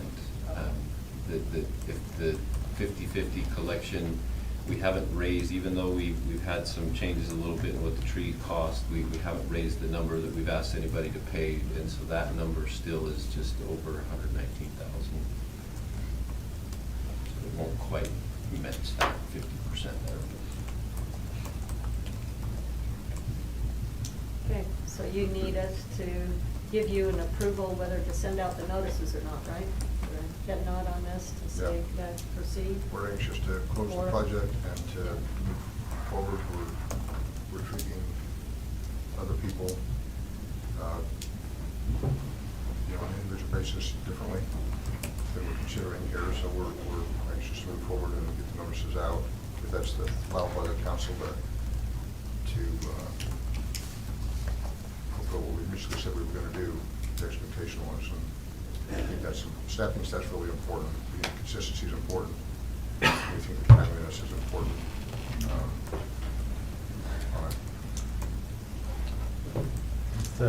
With the ones that say, it says notice sent out but no response, original notice, is it fair to say there's been no communication with those homeowners, or there has been? Not necessarily, it just means that they didn't respond to we sent an initial notice, and then we sent a second one that had a kind of contract agreement with it, and we didn't receive a response to that agreement. I think when we all are aware of this, I believe that there were narratives being framed within the neighborhood that the project wasn't going to go forward, and so I think people felt that there might, the cost impact might go away, and so people were encouraged appropriately to not pay. And then I think with the more recent discussion internally with the council about maybe a different funding approach, I think that has created a pause as well. We've continued to have people come in out of both of those groups that have come in and then pay, but it's been a trickle. Our view from the response we had, when I'm saying we were talking about staff, is that people are generally happy with the project. They're still concerned about the trees, but there's an acknowledgement that there's been an improvement made to the subdivision, the walkability and safety and those kinds of things. So our expectation would be that if people are reminded that, and reminded of what was originally talked about and what they agreed to, and we send out the notices, that there'll be a commensurate response. I can't speak for everybody, but generally I think that's our view based on informal feedback. But. Okay. You said you're handling them on a case-by-case basis still? No, but what I meant to say is we're currently having people in other parts of the city on an individual basis. Okay. You're treating other areas. Doing exactly the same as these people have done individually, and we're taking the approach that was originally proposed here. Does that make sense? So we're saying this, we understand So, the nuance around this. I guess I just want to, the way this went was that in other areas of the city, they have to pay for it, right? Right. The staff is the one that said, let's do the 50-50. It wasn't the council that opened that door. So I don't want to, we maybe said maybe we'll go further, but we didn't, that wasn't our idea. So we are not, I guess maybe I don't agree with the way that was said, because we didn't open the door to the 50-50 share. That was staff's recommendation, which I think was a good one, because of we all went through that discussion. I think our discussion with whether we were going to pay the whole thing was just whether we felt like that was a good use because of the area was so densely affected by those trees. And so we, as a city, through the staff's recommendation, have decided to treat this neighborhood different than any other neighborhood. Yeah, and I accept that. My intention was to say, in terms of the cost sharing, we're discussing here whether to maintain a cost share approach or whether we're not, as I understand it. So that was what I meant. If I didn't say it correctly, but intended to say is we're continuing with people who are coming in now to have that cost sharing arrangement. So I wasn't talking, I should have clarified better about the specifics of that, but essentially this would be a break in whatever direction the council wants to go. We have concerns about it. We try to express those in terms of precedent,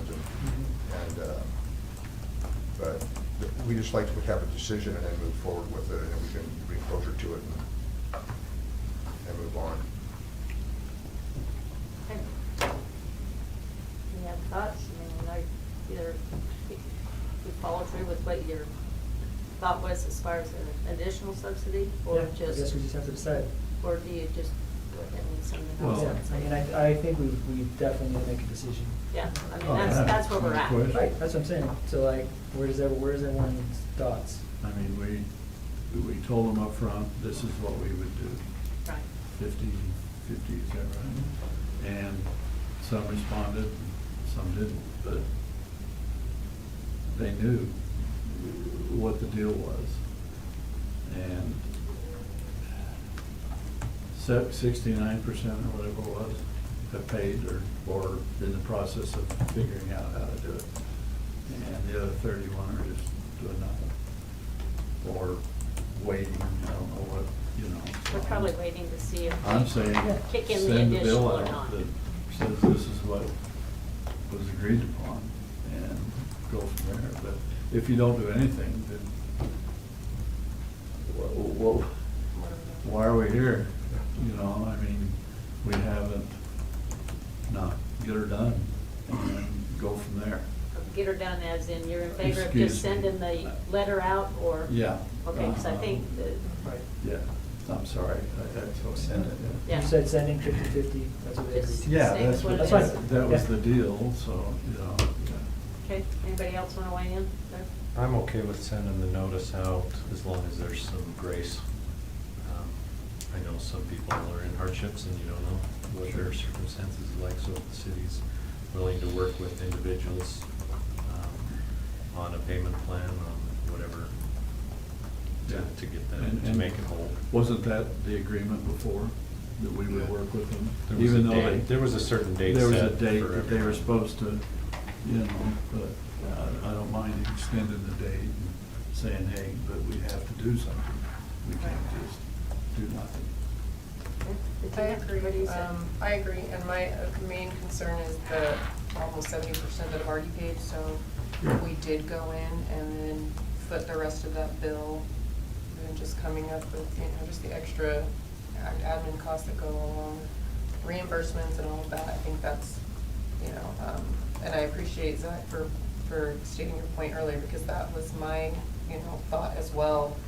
You know, we know that this is unprecedented, and we probably would have done this differently, you know. I would have offered the regular to begin with and see what we need to work with. But that not being the case, I think it's good to go ahead and send out the notice with what Tyson's mentioning, giving leeway if necessary, as I think we mentioned before, having individuals reach out and let us know what their concerns are. If they have a hard time with not giving like the payment plan, et cetera. But I'm fine with sending the notice, especially since we have a small number Yeah. who have not responded. And Clint, Send the notice. send the notice, send the notice. Okay. Yeah. Send the notice. Okay, it's 7:04, so we're late, but that is our last item on our work agenda, so motion to adjourn. Yes. Okay. Thank you, I'll acknowledge that. Okay, let's go ahead and go into our regular scheduled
This evening, July 17th. Our start time is 7:06.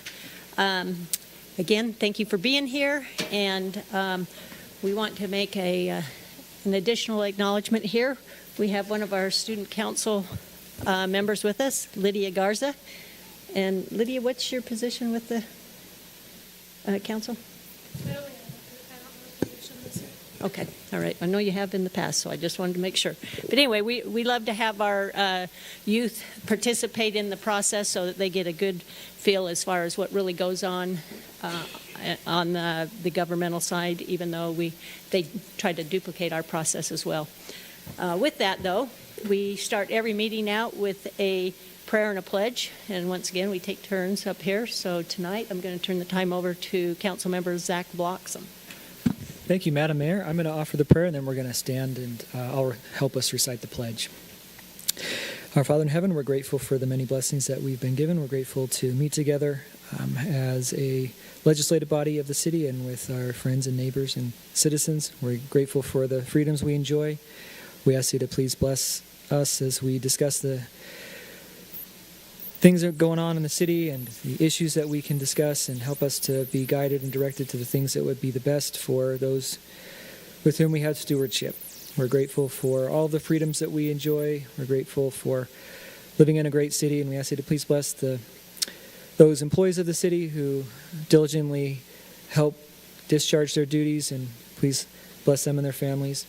We ask thee to please bless all those in Layton City, that they can be blessed with safety and protection. And we say this in the name of Jesus Christ. Amen. Amen. Okay, rise, and I'll recite the prayer or the pledge. I pledge allegiance to the flag of the United States of America and to the republic for which it stands, one nation, under God, indivisible, with liberty and justice for all. Okay, very good. I appreciate everyone in their participation on this. Council, before us tonight, we do have 3 sets of minutes that needs to be approved. So if you're okay with the way they are written, I'll look for a motion.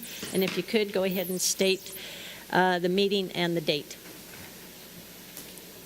Madam Mayor, I move that we approve the minutes, Layton City Council work meeting, March 20th, 2025. The minutes of the Layton City Council meeting, March 2025, and minutes of Layton City Council meeting on June 19th, 2025. Okay. It's been moved and second that we accept the minutes as written. All in favor, please say aye. Aye. Any opposed? Okay, thank you. We'll now go on to our municipal announcements. I know that Parks and Rec usually has, and I know they have some activities coming up, so Councilman Roberts. If I may, Mayor, thank you. First of all, I want to say thanks to everyone that came out and participated and also worked hard to have a great 4th of July celebration.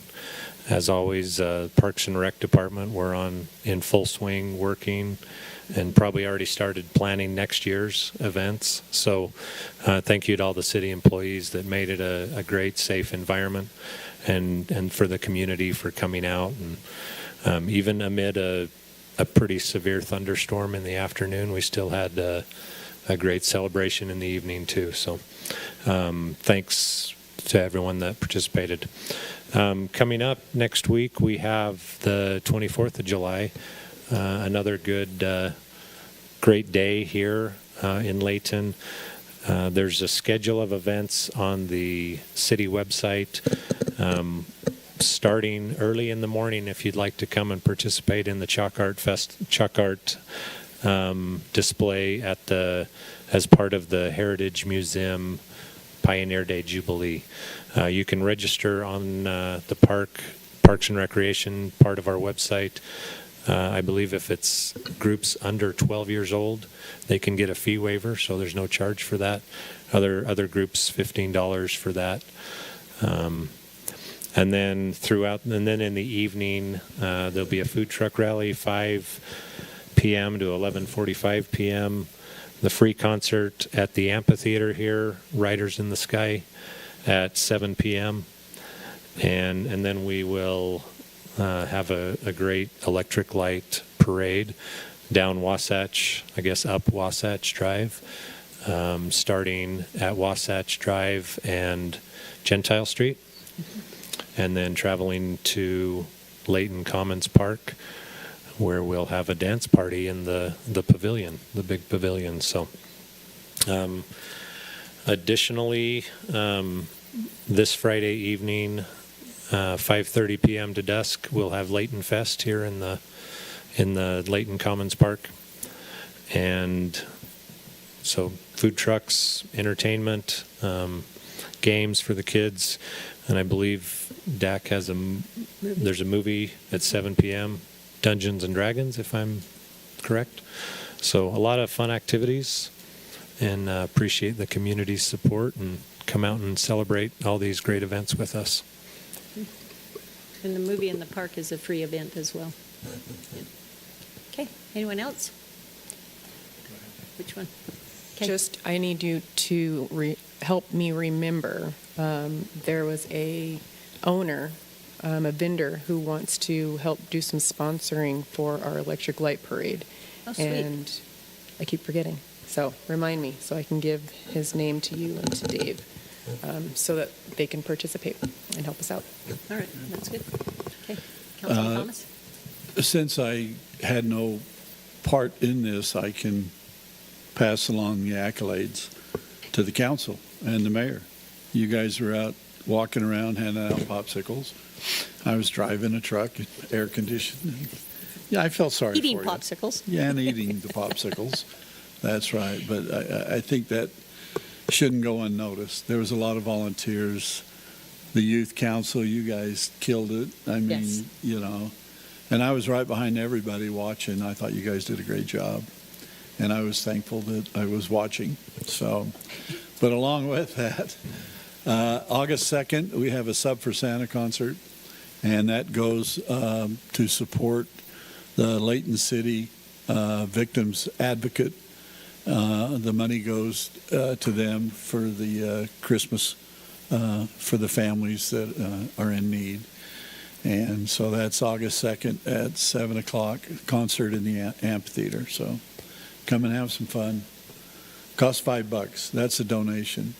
But we don't let anybody in unless they donate more, especially to Tonka people. Perhaps just because I do know that Lydia had an opportunity to help out last year with your Sub for Santa. Lydia, do you want to express what the youth council did? Oh, yes. Every year we just go and we take all the youth council and we get to go and shop for specific families in need. And I love doing it every year because just thinking about the families that we can help and the kids and the parents, I think it's like a really special opportunity. Well, thank you. And thanks to all the youth council as well as Midlife Crisis for their willingness to do the fundraising here. So, okay. Those are some good municipal announcements. Let's go ahead and move on then to our citizens' comment portion of our meeting. So if anyone in the audience wishes to address this governing body, you're more than welcome to. Once again, you can step up to either side of the podium. Please state your name, the city you're from. We do not need your address or phone number, but and any topic you'd like to bring up, we're welcome to hear at this time. You may want to mention if we have a consent item or something. A public hearing. So if you're here for the public hearing, we will open up that public hearing and you can speak specifically to that item. Otherwise, this is pretty much anything else you'd like to address.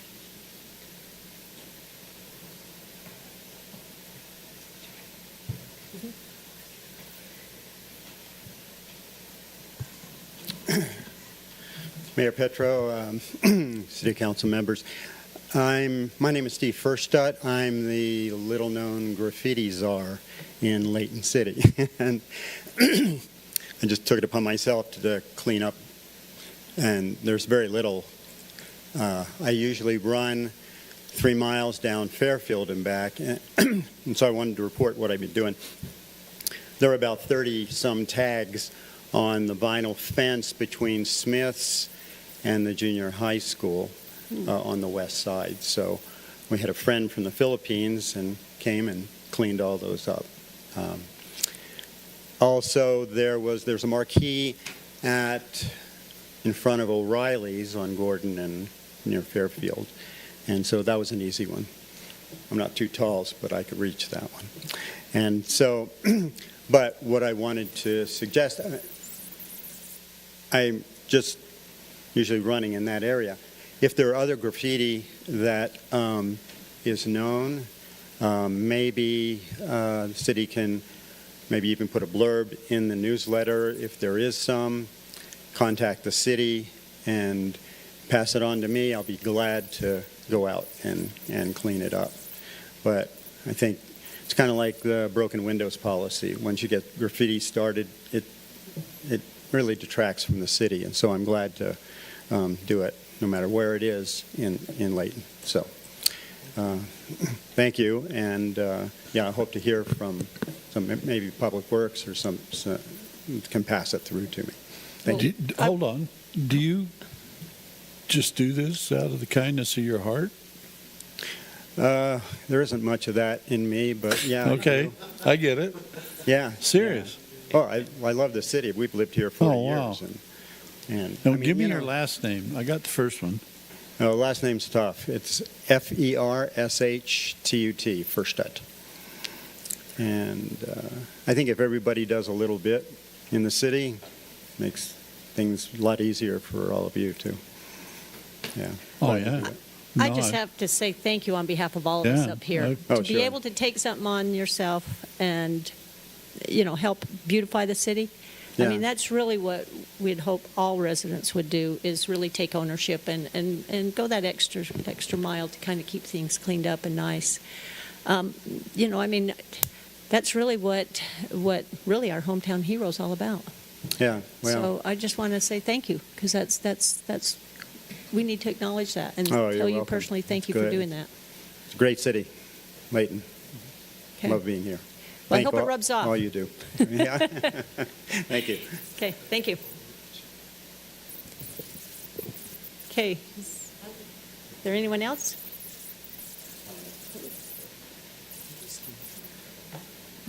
It's nice hearing what you had to say, because I kind of is on wanting a little help myself. I grew up in Layton most of my life. I Excuse me, moved what was your into name? Karen Hoganson. Okay. Karen Hoganson. In fact, went to school with. I was going to say, I Graduated kept looking from at you there, like, nothing. oh, you look familiar. Yes. So anyway, I grew up in Layton most of my life, except for the time that I was married, and after my husband passed away, I came back and lived in Layton. I live up here on Wasatch, and what I'm here for is, and I think I got hold of you, Mayor Petro, before, about the kids parking, school kids parking all along our house. Mm-hmm. We get that. I get so much garbage. Yep. Every day I'm picking up garbage. It's their food that they throw out. I get ants. Not only do they throw it in the curb, they throw it over in my fence. They put it in my bushes and all that. The days that I have to bring out my garbage can, they'll push it all the way up to the neighbors, or 2 cars will block my garbage can in to where there's been a couple times they haven't even picked up my garbage. Or the garbage can will bring it, and then they drop it out, and it's out in the middle of the road. I don't know what can be done. I know they can park. That's a legal thing. But littering is illegal, and I don't know how to stop it. I've got signs myself that says, please no littering, but nothing is changing them from that. I even got me a Blink camera. I can't afford a nice camera. I got a Blink camera, and I ended up having to pull it in because when I'm at work, that thing just went off constantly. Not only do they park all around me, they'll park on, I'm on the corner of Wasatch and Sherwood, so they'll park all the way up Sherwood, all around, and they just leave my little driveway. And a lot of times that one car will always have its fender right out in front of me. To be able to get out of my driveway where I live, we have the neighbors across the street that I got to watch, make sure they're not coming out. I got the cars coming west. I got the cars coming east. I got the cars coming around Sherwood, and then I got to watch all the school kids. I got to watch people that are walking their dogs in the morning when it's nice and cool. I've got people that have their strollers and the babies. By the time I look at all that, now it's time to look across the street again and see if they're coming back out. The only thing I can do is just slowly go out, try not to hit the car that's parked around the corner, and make sure that I don't get hit. I have been hit with the neighbors before, but that wasn't with the kids, but that was two neighbors not watching. But so I don't know what can be done. I know I talked to you, and it's kind of a hard situation. I know they've painted all the way up. I don't know why they painted red all the way up to my house on both sides, and then they stopped. I don't know why they stopped there, or can they go a little bit more? There's a few suggestions that I have. I don't know if they will work, but I know right there on Sherwood and Wasatch, there's a light pole. Maybe a camera being put up there. Maybe something that says, "Hey, you're being watched," or a sign that says, "Littering." I don't know what it is now. $500 fine littering. You know, tell the school first thing you get caught. You know, it's a fine. I don't know, but I hope you take in consideration. It's 15 years being there. It hasn't changed. It just gets worse. And that's why I'm here before school starts, to see if something can come up. I appreciate it. Thank you for listening to me.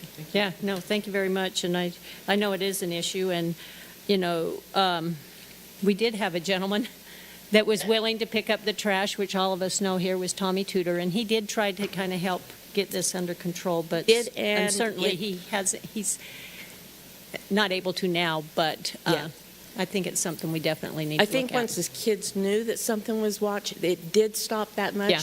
But it's something that, you know, as long as it's not being watched 24, you know, when they're in there, they're not. But that did help at the time. Yeah, okay. Well, thank you. We appreciate the comments. Next. This is Michael Christensen. I'm very sympathetic to your plight with the trash and the neighbors and the parking. But thankfully, this is a solved problem. Okay. We call them parking meters, and they're very, very, very effective. Okay. Anyone else? Okay, seeing that there's no more public comment, let's go ahead and go on to our consent items tonight. We do have 4 items on the agenda, and just so you all know, I mean, basically we'll have all the items presented to us, and then as a governing body, we'll take one single action as far as approval or not on them. So we're going to go ahead and actually, as part of the mayor's discretion, I think what I want to do is maybe shuffle the deck. Yeah, I was just going to make a suggestion if I could. Okay. I think it's fine to address A, but to address A separately than council member, because I believe he's going to recuse himself, and then he could come back and do the rest after a vote on A. Okay. All right. Let's go ahead and deal with item number A then first. And you've mentioned it before, just Yeah, Mayor, I would like to recuse myself from item A, as it's a partnership I'm using that word a lot tonight, an agreement between members of my family. Okay. I'll accept that. Okay. With that, then, let's go ahead and present item number A, which Ms. Joylyn Grandy is going to go ahead and present that item to us.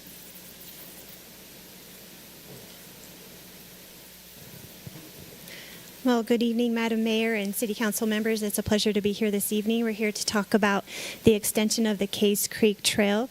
We're proposing to enter into a purchase agreement with DNR Ventures. This is a map of the Case Creek Trail system. As you know, we brought this before you back in, I think, March, about this land purchase agreement that we've been working on. The area that's circled in red is what we're here to discuss with you tonight. And I have another slide that just closes in on that area. This little section will, once we are able to accomplish in purchasing this will help us to be able to move forward with making this last connection on the western section of the Case Creek Trail, which is pretty exciting, that we'll be able to basically walk this trail almost from Main Street out to the West Davis corridor, which is that orange highlighted trail that you can see to the west. Today, I just wanted to remind you that we have been working on a land purchase agreement. It's for 0.75 acres. There's a map there that shows you where that is located, and we have an agreed negotiated price of $178,910. There are some special provisions that we have been working with the owner on as we've working toward closing on this. First of all, here listed are some of the city provisions that would be included in this agreement. The first one is a trail and fence improvement. We will be building a 10-foot wide trail, and it will be able to connect the two existing trails on either the east and west sides. We'll also be constructing a 6-foot tall black vinyl coated fence that will separate our property from the rest of the property that's the owners to the north. We'll also make sure that we include the provisions for their tailwater to still be able to get across into the creek as part of their agricultural uses that they're doing there. We also are proposing to agree to have the concrete wall demolished. It's I just can get this to highlight, but up here in the right-hand corner, there's an existing freestanding concrete wall. Part of the special provisions is to demolish this. It will help in many ways, with speaking about graffiti, to be able to keep the area nice and clean. And then also we're working on an access road here on the west side. So this would be a temporary construction easement that would provide us the ability to be able to get in and construct the trail. And then that's part of the owner's provisions, is to provide that for us. And then we're also willing to leave the soils. Usually when we're building trails, we have to haul off the soils, but they've asked if they might leave the soils there on site, which we're happy to do so, and to help build up their access road. And then whatever's remaining left over, we'll just leave wherever they would like to have that remaining soil left. And then lastly, the owner is also willing to remove the agricultural protection area. This property has an agricultural protection area over it. I think it was formed back in 2014. And so we're asking the owner who did that agricultural protection area through the county to remove that from just the section that we're purchasing, so it will be separated from the rest of the project. Staff recommends the council adopt Resolution 2532, authorizing the mayor to approve, execute, and deliver the land purchase agreement between Layton City and the DNR Ventures LC ownership. Are there any questions? Any questions, council? Go ahead. I don't have any questions, just happy to see the potential for this connection moving forward so that we can, keep connecting the city from east and west. So thanks for all the work you're doing in Parks and Trails. You're welcome, and we're extremely grateful with the property owners and their willingness to sell this to us for the city. So thank you. Any other questions? All right, thank you. Okay, thank you, Joellen. Very good. I thought it was a good presentation, and I used to walk this trail numerous times and hated the fact that I couldn't walk through there, although I still did because I knew the owner. But most people couldn't. So no, this is a good win for the city and for the residents to be able to participate in this. Okay, council, I'm going to go ahead and bring this item back to us and have you approve this one item now, or make your motion regarding this item, so that we can ask Councilmember Roberts to step back in and join us. If that be the case, I'll wait a minute. I'd like to make a motion that we approve the resolution or accept it, 25-32. Okay. It's been moved and there's been a motion and a second on it. All in favor, please say aye. Aye. Any opposed? Okay, thank you for doing that. We'll go ahead and ask Councilmember Roberts to please join us. But then, in addition to another change that I would like to do in these items here, I know that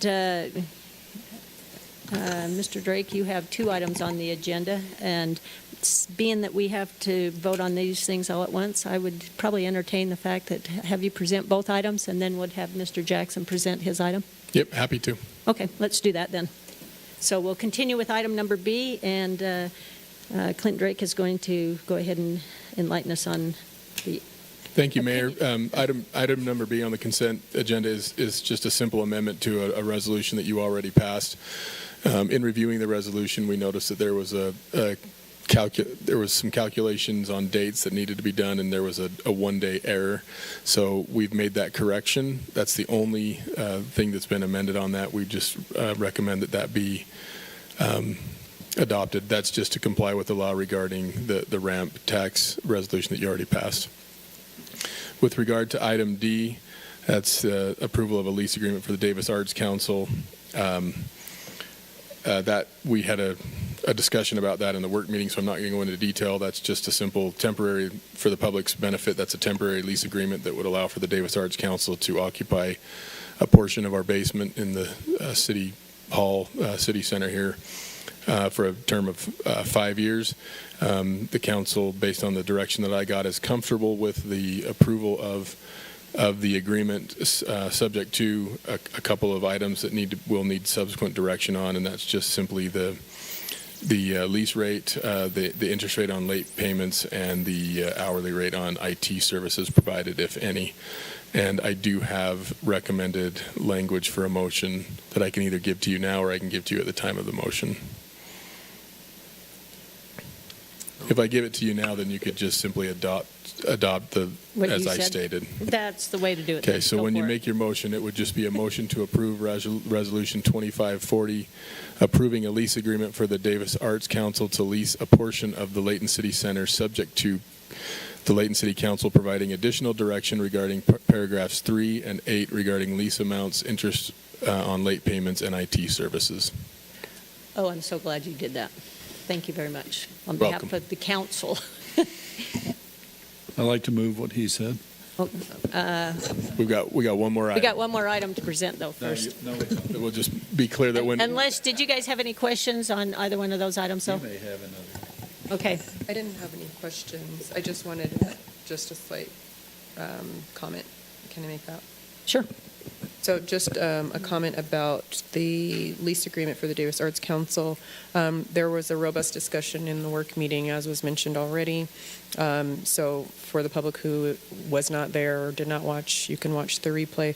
But I just wanted to state that I feel comfortable with the terms, mainly for the fact that they had access to the city space for so long. And although they knew that was not permanent and forever, something that happens for 30 years feels like forever, even if you know it's not going to be. And so for us to be able to offer an opportunity, a temporary opportunity while they are trying to find another more permanent space, I do agree with that being a good faith gesture in the relationship that we do have. I would also like to state that I do feel very bound to make sure that as a city we do offer the same types of services to all of our residents, all of the businesses that operate here, et cetera. And so I don't ever want us to appear or to be showing favoritism to any particular group. And so I just wanted to make that statement because of what happened to them, by being displaced. I feel like it's an appropriate opportunity for them today. So thank you. Okay, thank you. Councilman Bloxham? Yeah, Clint, with regard to, and really just a question, I guess, for us as elected officials with regard to RAMP. Now, do we have any restraints on our ability to speak for or against it? It's the city itself. Correct. Okay. As legislative figures and yes, you guys are free to speak as you want, but no, the city can't expend any money towards that. Okay. I thought so. I just wanted to get confirmation. Thank you. Those are good questions. Okay, That's it on the discussion for items B and D. Let's go ahead and move on to item number C. So Mr. Steve Jackson's going to present this item for us, and it's a proposed bid award. Thank you, Mayor Council. It's good to be with you tonight. Let me see here. There we go. For your consideration is a proposal bid award for the secondary water trunkline trenchless design services to Brierly Associates Corporation, Resolution 2541. This resolution authorizes the execution of an agreement between Layton City and Brierly Associates Corporation for consulting services for the secondary water trunkline trenchless design services. And it's kind of repetitive, but that picture right there shows the 4 different borings that need to be done on this phase of the project. So we've been working for several years now on putting this large secondary trunk line down Gordon Avenue, and now we're out west on West Tealfield Road working our way east. So we have 4 borings that need to go across Tealfield Road, I-15, Main Street, and then under the railroad tracks down by Angel Street. So ranging anywhere from 120 feet all the way to 740 feet. So this project will allow for the connection of the 2 other phases as they've been completed. This is basically the 3rd phase of this project to complete the connection out west. City solicited 4 proposals from 4 consultants for this trenchless design services, received 3 proposals back on June 17th. Brierly submitted the proposal whose approach, qualifications, and costs were determined to be the best aligned with the specific needs of this project in the amount of $342,340. Staff recommends the council adopt Resolution 2541 and award the contract to Brierly Associates Corporation and authorize the city manager to execute the agreement for the secondary water trunkline trenchless design services. Are there any questions I can answer for the council or mayor? Okay, council, any questions on this? Maybe this is just informational, Steve, but all the time we've done bid awards, I remember hearing the phrases lowest responsible responsive bid. And I just noticed it was whose approaches, qualifications, and costs were determined. So is that a change in approach, or is it just an update, or is it substantially similar? Again, this is a professional design contract that we have, and because of that, we solicit responses from the different design firms, and then we rank them, we score them with a panel of staff that evaluates whether or not they're meeting the design needs. This is a very specialized, obviously, type of work, and so there aren't a lot of firms out there to do this work. So it is not necessarily the lowest responsive in that way. It's a combination of a scoring criteria that's given to them before they even submit a proposal. Well, that's going to be pretty tricky, boring under all those roads. Yeah. Do they bore the whole thing, or do they dig in between where you got the ground? So the black lines are where the boring So they're going to bore pipes that are whole going to thing, be. huh? There's some discussion on whether we can shoot 740 feet in one shot across Yeah. I-15. So that's part of what their expertise is going to see. be, is to evaluate the types. There's different types of boring that you use, different techniques and things, and so that's why we Yeah. need their assistance with this. Yeah, obviously I-15 is such a critical, Oh, yeah. infrastructure that we can't mess this up. So No, but how big's the pipe? it'll be a 48-inch pipe that gets bored, casing Wow. pipe that goes That's across huge. these areas. Yeah. No, but I was just thinking in between the off-ramps and the on-ramp, couldn't you dig that?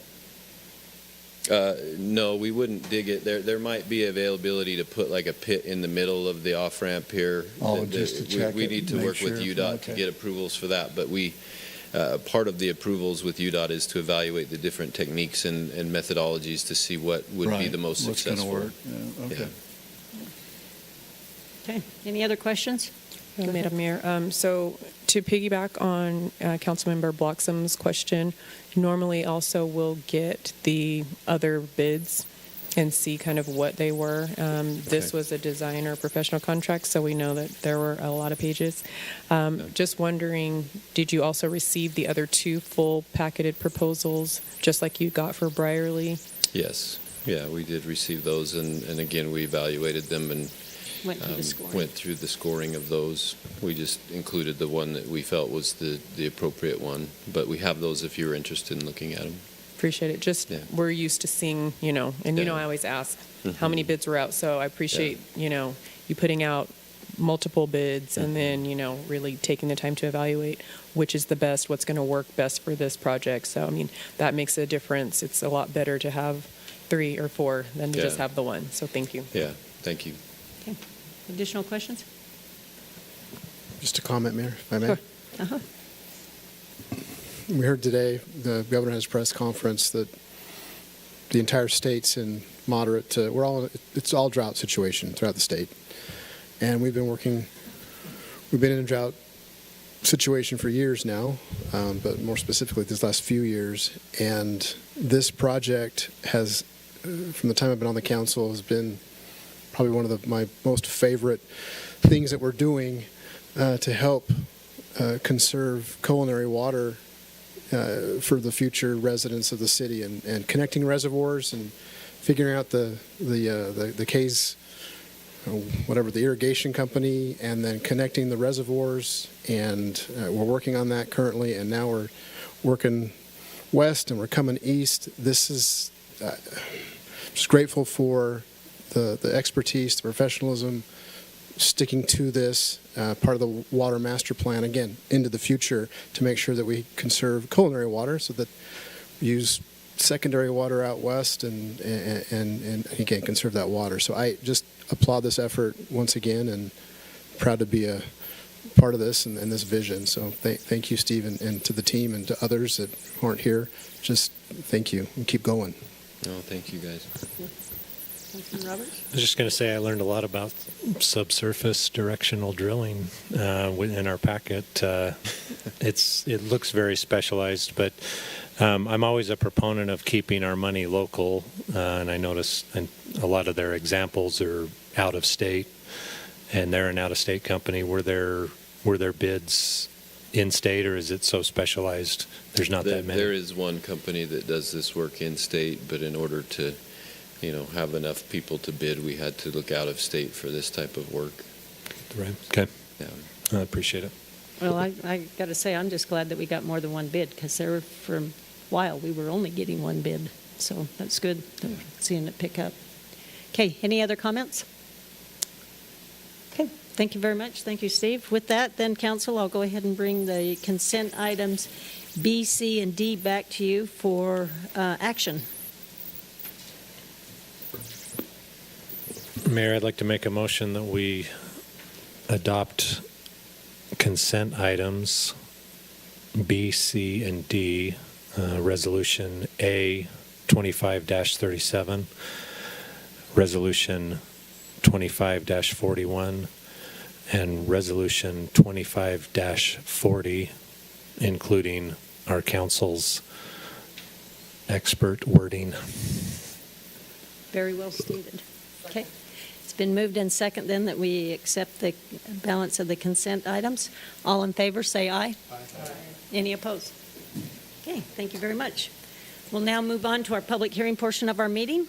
We have one item tonight, and Mr. Weston Apolloni is going to present this item to us. It's regarding a easement vacation. Thank you, Mayor and Council.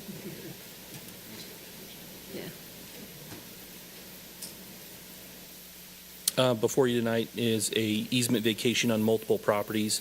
This would be vacating the public utility easements in preparation for a future subdivision that's already gone through the approval process for preliminary and final, and is ready to go through the platting process. Before you tonight is the vacation of a 5-foot PUNDE, a 10-foot PUNDE, and 2 7-foot PUNDEs. And just for, I'm saying PUNDEs, but for clarification, that's public utility and drainage easements. This item was tabled last City Council for an opportunity for the staff and the developer to research the neighboring property owner's concern from access from the creek to their property through this proposed development. Currently, there are no access easements on the proposed development that would give the neighboring property owner the rights to maintain the creek. I've had a conversation with the property owner and have discussed that. The applicant is requesting to vacate these public utility easements, again, in favor of their subdivision that will then record new public utility and drainage easements according to their proposed subdivision. Staff recommends the council adopt ordinance 2517 to vacate the certain public utility and drainage easements located at 876 and 942 East Rosewood Lane, subject to meeting all city requirements and conditions as outlined in the staff memorandum. I'd be happy to answer any questions you may have. Okay, council, do you have any questions on this? I know we've heard it one other time, but it's been brought back before us due to some concerns that we wanted to make sure got addressed. These easements are not needed, is that right? These easements are not, no. Okay. And the new ones that we do need will be reestablished with the plating process of the new subdivision. But we don't know where they will be. We do know where they will be, and they're already tied. So it went through preliminary plat, which was reviewed by Planning Commission. Right. Final plat on this just goes through administration. So planning staff has reviewed that, and it's ready to get recorded and have a pre-construction meeting. But it does need to have these vacated first. Okay. Okay, any other questions before we open it up? Okay, I'll look for or entertain a motion to open our public hearing. So moved. Okay. Our public hearing is now open, so anyone who in the public who wish to speak regarding this particular item, you're more than welcome to.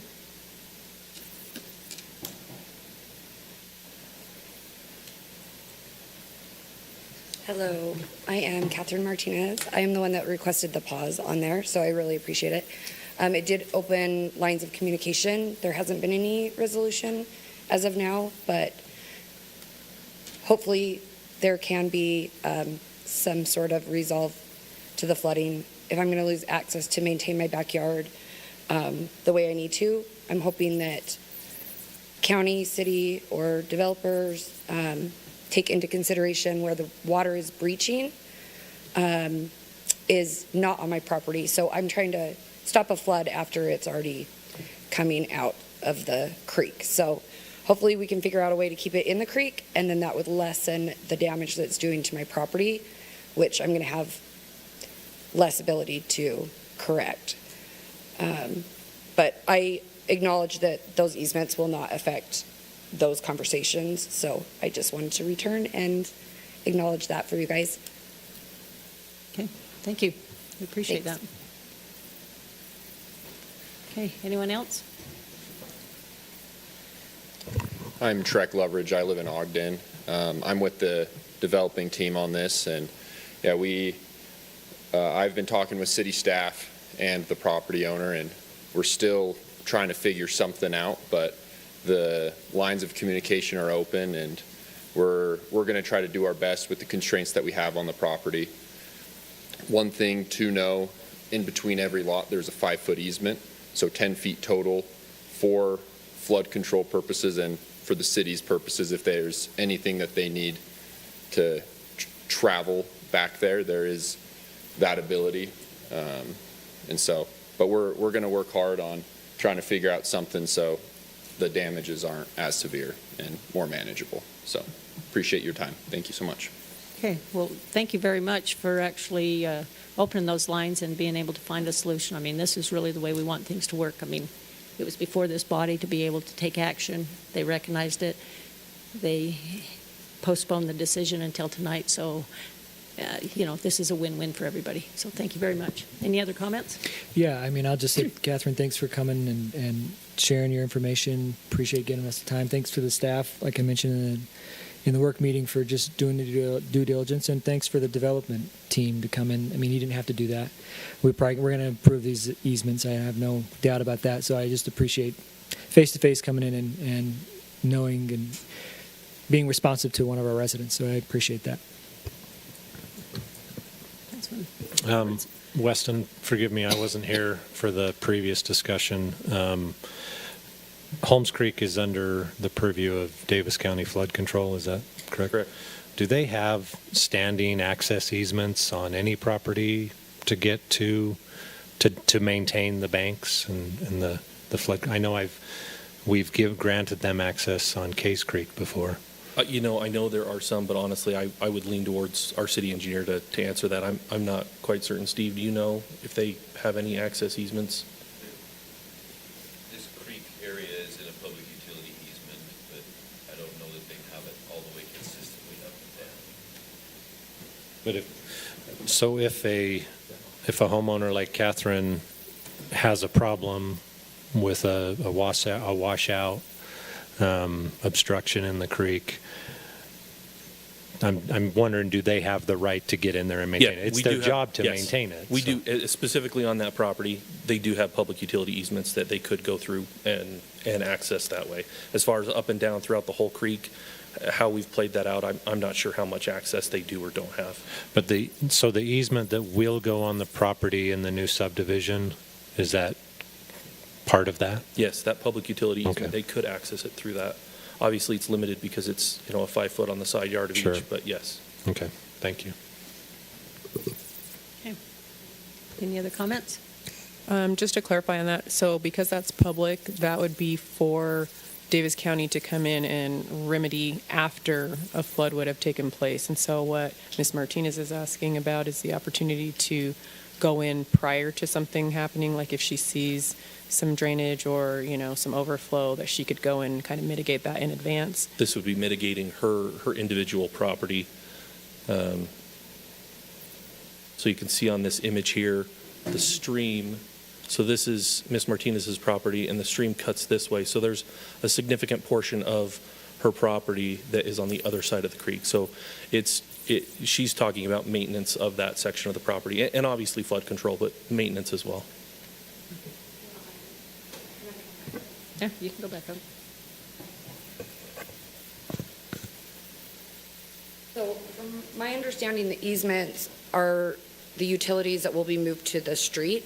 That will not accommodate anything or the ability to come back to that creek to maintain it. From my understanding, I will no longer have any access. Except through your own property.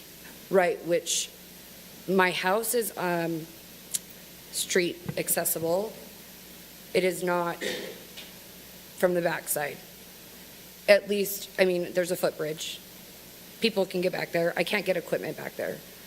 And I've needed that over the years. So that's what I'm losing. And creek bend does not always bend.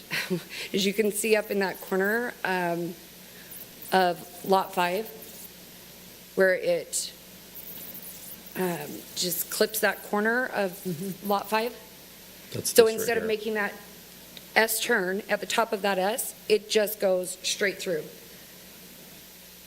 Yeah, so it would go straight through, and then it floods towards my house, where then I'm getting extra water flooding that way. So that whole back area from creek to my property line is underwater at times. And it's disastrous, because then usually if it's raining like that, we have winds, and I've got massive trees. So I'm hoping that we can come to some solution as to like putting something there so that it keeps it in the creek bed better. I don't know. But as far as your question about will those easements be accessible for Davis County, I don't know how they would get through there with houses there. That was my original concern, so. Do you want me to address that? Sure.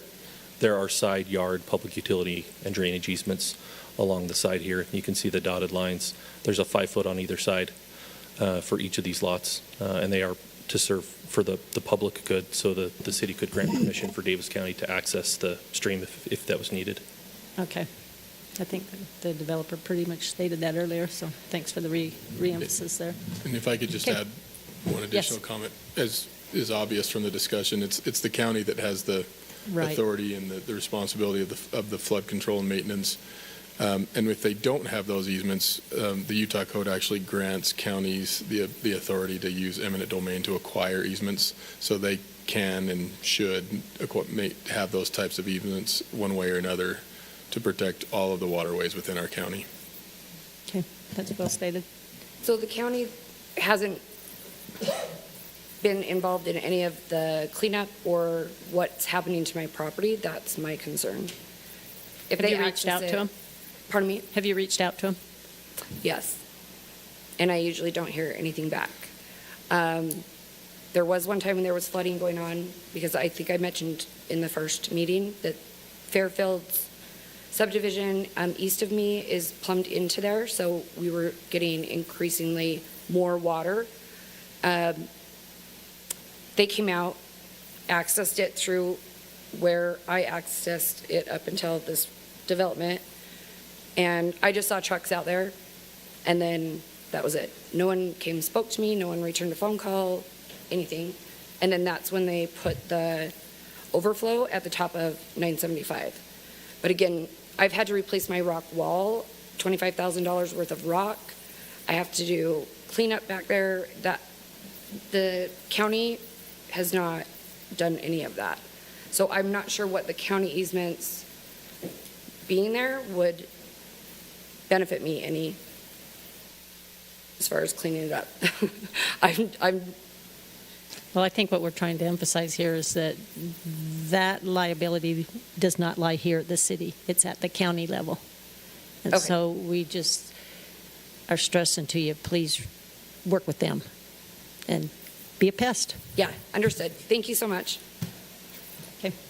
And Mayor, just maybe to be even a little bit more clear, it's not only that it's, as you described, their liability, we don't have the authority to do anything with that. That's a good point, yeah. We don't. Okay. Anyone else wish to address us at this time? I just have one question. Maybe it's for you, Clint. So we don't have liability and can't really do anything in this instance just because the easements aren't ours.